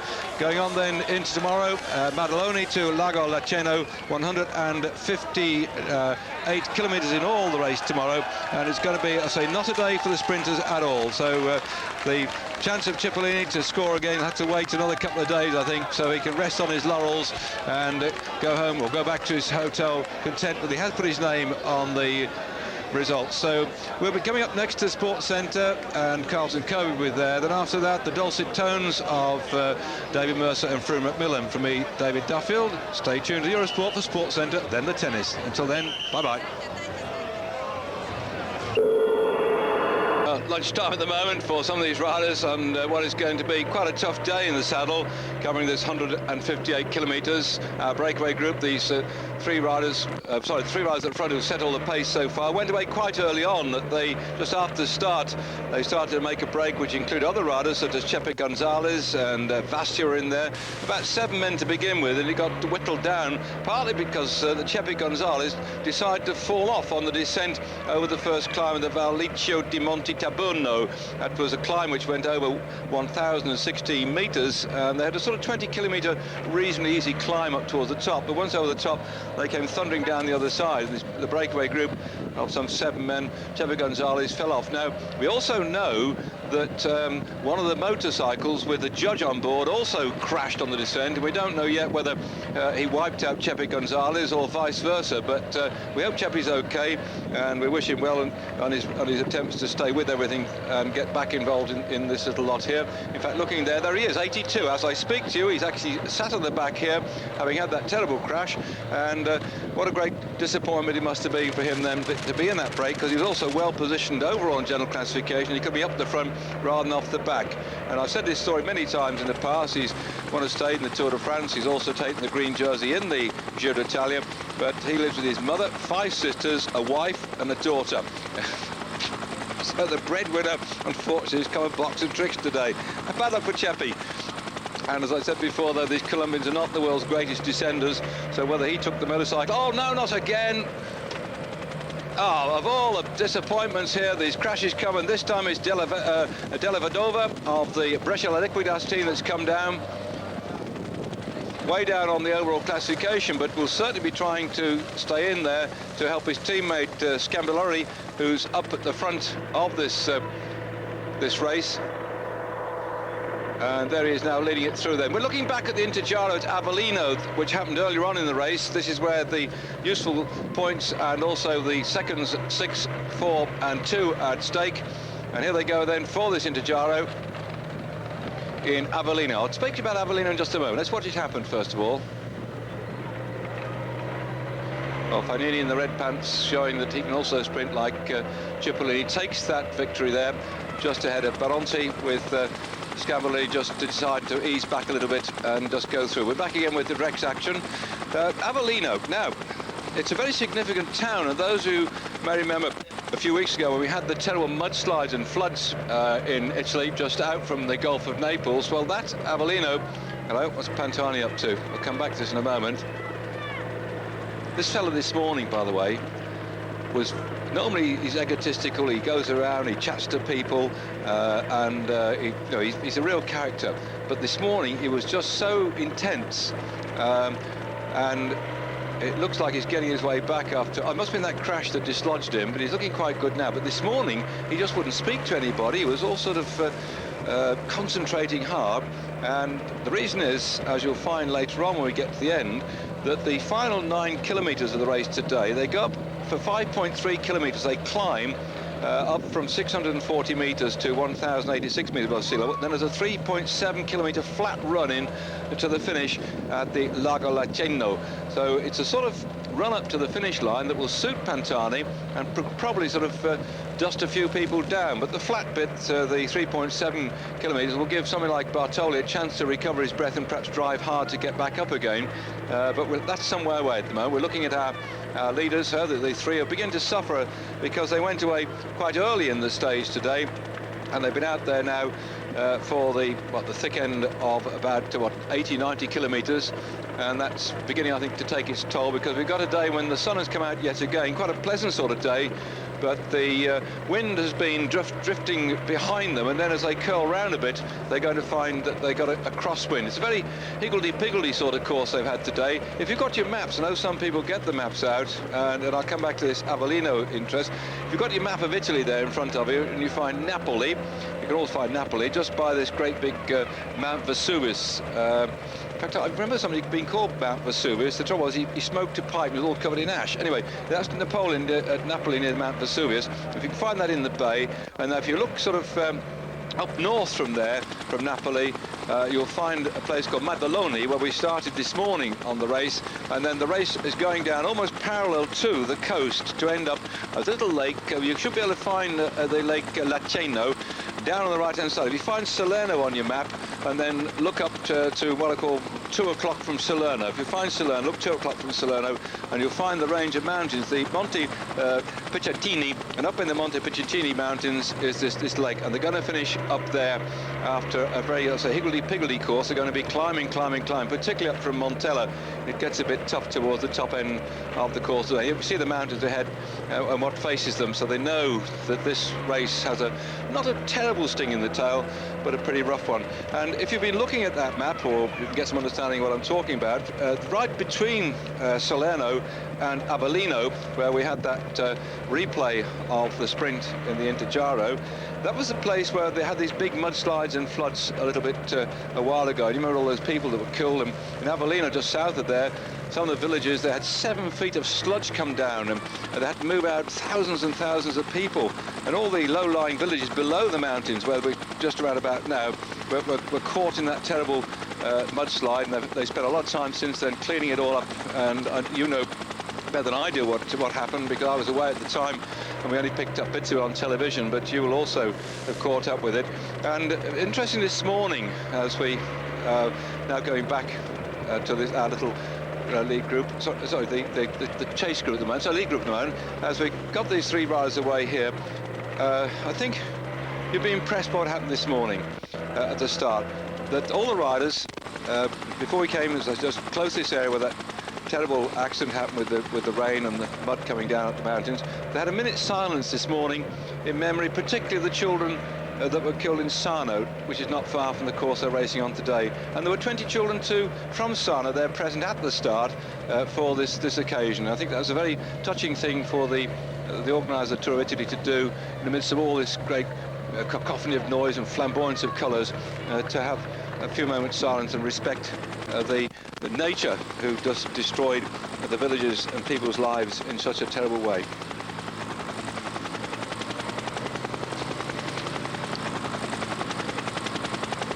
Back with our leading threesome.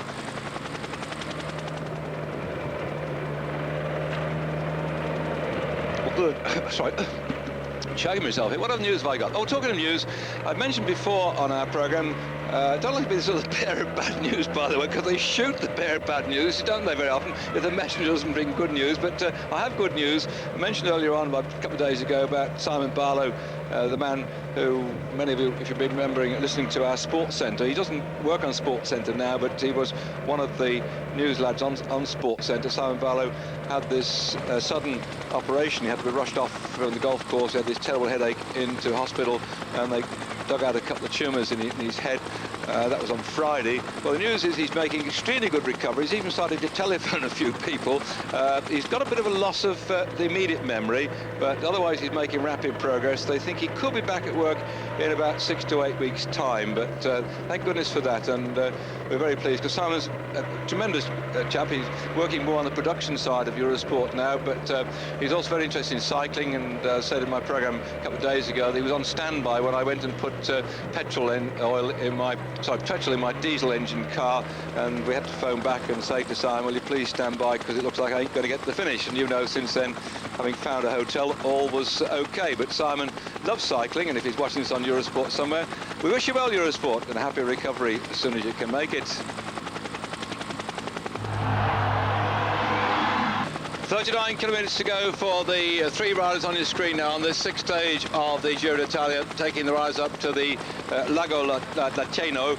The climb they're on now is the Monte Terminio, and it rises up to 1,250 metres above sea level. It started a bit further down the valley, some 427 metres above sea level, and it's sort of a rather gradual climb all the way up to the top for this one, of which 15 kilometres are the worst part of the climbing, and round about at 5.2% average right the way through. So it's not too bad at all. The sting, as I say earlier on, will certainly come when we go on to the last climb of the day. But the field taking this in its strides. Our leading group of riders, those 3 men, their gap coming back bit by bit under the pressure of the ASICS CJ team, and in particular the pink jersey, just urging people along.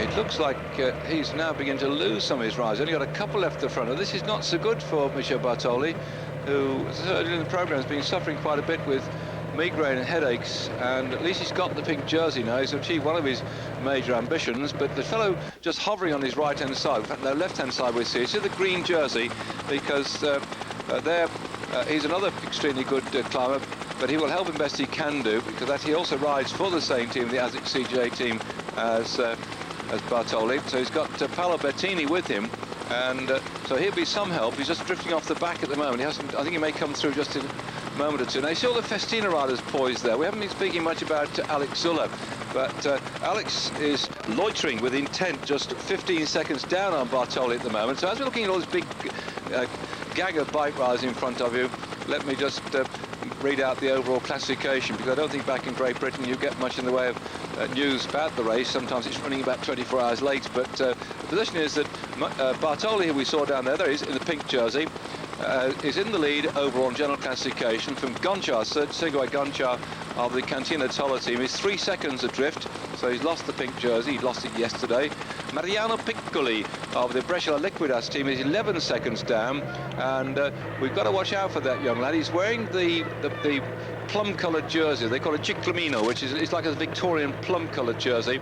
He's lying third overall at 11 seconds, and he's a very good little climber and sprinter, so he will be trying to do all he can to get over ahead of Bartoli, because if at the end of this particular stage Piccoli wins and Bartoli doesn't get up there in the top three, then with 11 seconds deficit he could take over, because he will get 12 seconds bonus. So it's all poised very nicely at the moment. But back in fourth spot, Marco Vello of the Mercatonuna Bianchi team is 15 seconds adrift. And if you just join us, by the way, these are the three leaders, with their lead being eaten away bit by bit. They were hovering away up the front for an awful long time now, but I think the main field is now down 2 minutes and 18 seconds, as you can see there. But they had 4 minutes and 22 seconds after 14.5 kilometres, and they kept it more or less about that, between 4.5 and 5 minutes. But now bit by bit they're relentlessly being brought in by this ASICS CJ combine. You see Festina too looking back a bit here to see where Zuller's gone to. They're going to let these lads do the work here, and they're doing it very comfortably indeed, taking it in turns to try and pull back that gap. We haven't seen much of a Mercatonuna Bianchi rider, Marco Vello. He won't start moving until he gets towards the back end of the race. He's fourth overall. Alex Zuller, who got the lead jersey when he took the prologue time trial on the Saturday, he's at 15 seconds in fifth spot.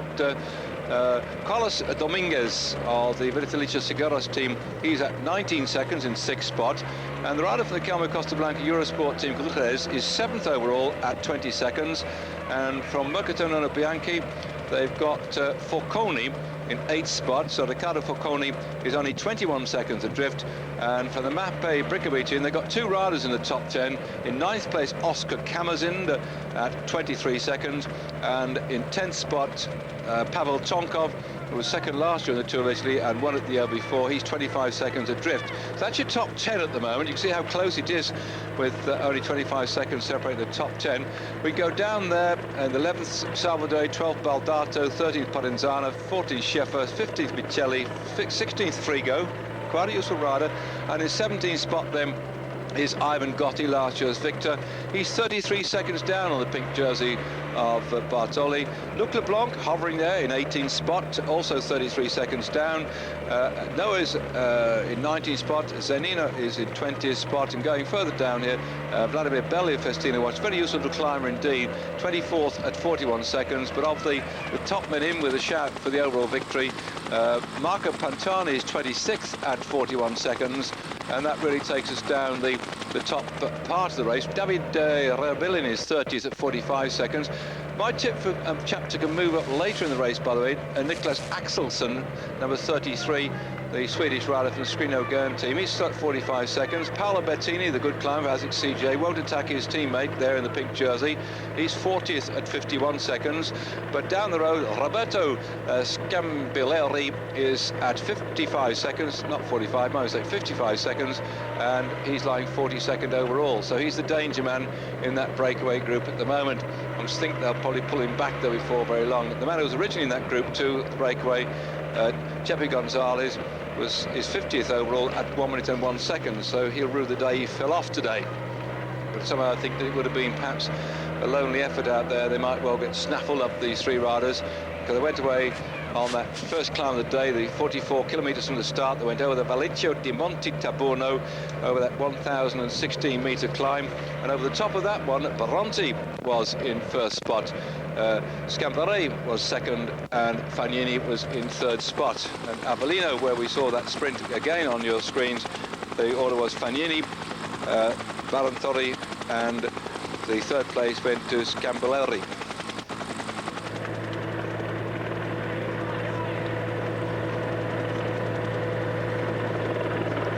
Just looking at there's Zulip on the far side of your picture, looking quite relaxed at the moment.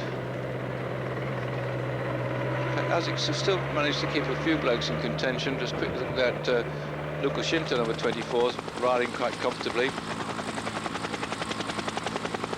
This is nice rhythm, isn't it? You can see how they're all working here quite comfortably,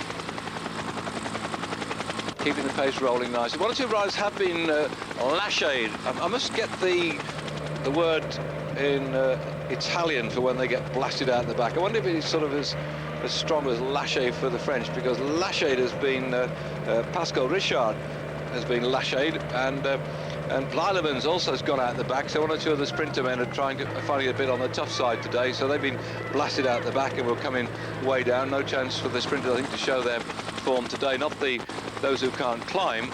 Bartoli is quite a useful sprinter, and Piccoli is quite a useful sprinter, and they're quite good climbers too, but people like Blyleven's and Ado are not going to be in with a shout today, I think. And probably Cipollini, I haven't found out yet what he was up to last night, but I'm sure he must have had more than one drop of Pellegrino. That's, of course, a nice fizzy water, San Pellegrino, but whatever it was, I'm sure that he celebrated last night. He won't be looking forward to a sprint today, but he can climb, and the last climb isn't too bad. It depends the speed at which they go and how fast they now go towards the finish and how quickly they chase those three blokes, which are only about 2 minutes down the road.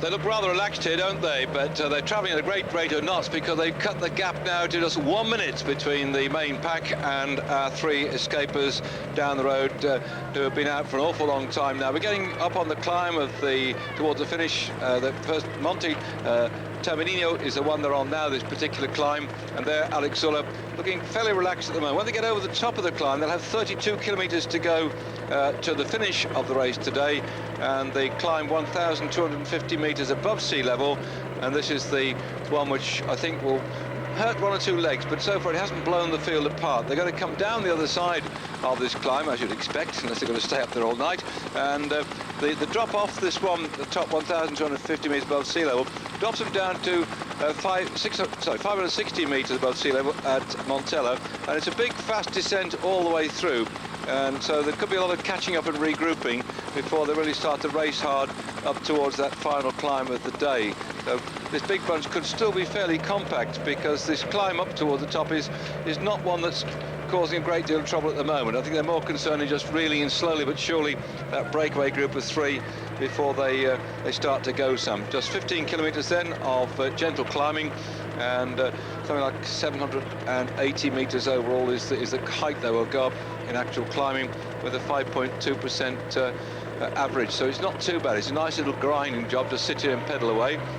But how would you like then to be going up? It's actually a 10-mile climb virtually in English language. We don't get these sort of mountains in Great Britain, do we? And so these chaps from Switzerland, like we're looking here, Zuller, for instance, they can certainly get used to climbing mountains like this, because they have ample opportunity on their home patch, but it's something we don't actually get in Great Britain in the same sort of way. So Festina beginning to move up towards the front now, and I think they must be rather happy, because yesterday their rider Laurent Duffield took over the lead in the Midi Libre, so that they've got something to celebrate at the moment. It was a time trial yesterday, and Norge Mauri of the Once team won that one ahead of Gaumont from the Cofidis squad, but Dufo was in third spot, and he's now moved into the overall lead on the Grand Prix de Midi Libre, and so Laurent Dufo leading in that one for Festina, ahead of Mauri of the Once team in second spot by 11 seconds. Reinero of the Cofidis team is third, 24 seconds back. That's the overall position in the Midi Libre. Nice to see that Horner here. Chris Horner is up in 7th spot overall general classification, and he's just over a minute adrift of the leader. So it's good to see Chris doing that. He had quite a useful ride yesterday in the time trial. He finished in 8th spot at 49 seconds behind Malcolm Harris. So that's quite a good run considering it's 24 kilometres. And the Midi Libre then now being led by Duffield. I didn't have time yesterday to tell you about the day before in the Midi Libre, because we were jumping around from watching up in the satellite and the sky pictures being boomed down to us from the Grand Prix Wallonie and all the wetness in Belgium. Well, so now 1 minute 32. It's gone back a bit. The last time check we got was somebody said it was a minute, but it doesn't look to be that way at all. So 1 minute 32. But sunshine is gorgeous. In fact, I'm getting quite a suntan on my arms at the moment. But the up in the Grand Prix Wallonie yesterday, if you didn't see it on the screen, Volts won that one with Verbrugge of Belgium in 2nd spot, Hulot of La Française des Jeux in 3rd spot. And good to see actually that Ulrich finally made it to the line. Because we're watching on the old box here, being beamed out from Belgium, I didn't know where Ulrich finished, but I found out this morning that he finished way back in 33rd spot at 12 minutes and 35 seconds. So he was a bit off the pace, but it'll certainly have helped him lose a bit of weight. But at least Ulrich managed to cover the whole distance, the 201 kilometres in the wet, and survived and has got there. So with Festina enjoying the fact that their teammate has now taken over the lead there, we're looking at the Tour of Italy on your screens right now. The sun beating down on the race. The sun did shine the day before on the Midi Libre, where Christophe Lenero won the stage. That was the 2nd stage of the race. Ino Gam was 2nd and Dufo was 3rd, putting himself a nice platform to take over the lead, which he did yesterday. Thought you'd like to be brought up to date, because still back in Great Britain. I know I keep saying it, that there's not much joy when it comes to finding out what's going on in cycle racing, but the position is there that Midi Libre at the moment, a bit of a benefit for the man who won the Tour Romandie, which you saw, I hope, live on Eurosport. One other sport we've got coming out, by the way, of these next few weeks, I know it's all the time going flat out, but I was fascinated because sometimes when we're chatting away, we don't always have a chance to know what's going on at Eurosport, but I've seen the jingles coming up for this months ahead of us, particularly in France, but with the World Cup and the Tour de France coming up as well this weekend. There's the Formula 1, which unfortunately for various reasons we don't cover. I know a lot of people are disappointed about that, but that's down at Monte Carlo. We've got the French Open as well. Imagine French Open, the World Cup, the Tour de France, all taking part in France. So it's going to be quite a time to celebrate, I should think. But what will happen down in Italy, I ask myself? Well, at the moment we've got an Italian leading on a race which has been very much an Italian benefit for over the years. It's getting much more international now. That's why the Festina riders have come here to promote their watches. And I'm also interested in noting the Gazzetta dello Sport. If you get a chance of buying it, then I suggest you do so. If you can't read Italian, there's some nice pictures in it and some good stories as well, or good illustrations. And no doubt some friends might be able to help you with the translation. But Gazzetta dello Sport, looking through it, it's full of advertisements of watches. And so I've suddenly felt that all the Italian watch makers, importers and what have you have decided, because Festina have come here deliberately to promote their product, they're going to buy up. In fact, I think it's this today in the Gazzetta dello Sport, it's a double-page spread for another watch manufacturer. But every day you go through, there are full-page spreads from other watch manufacturers who said, hey, we won't let these lads get away with it. So the war's being fought in print as well as on the pedals. That's good to know that there's something actually happens when you start slapping your name onto cycle races, is that people respond because the product gets itself sold.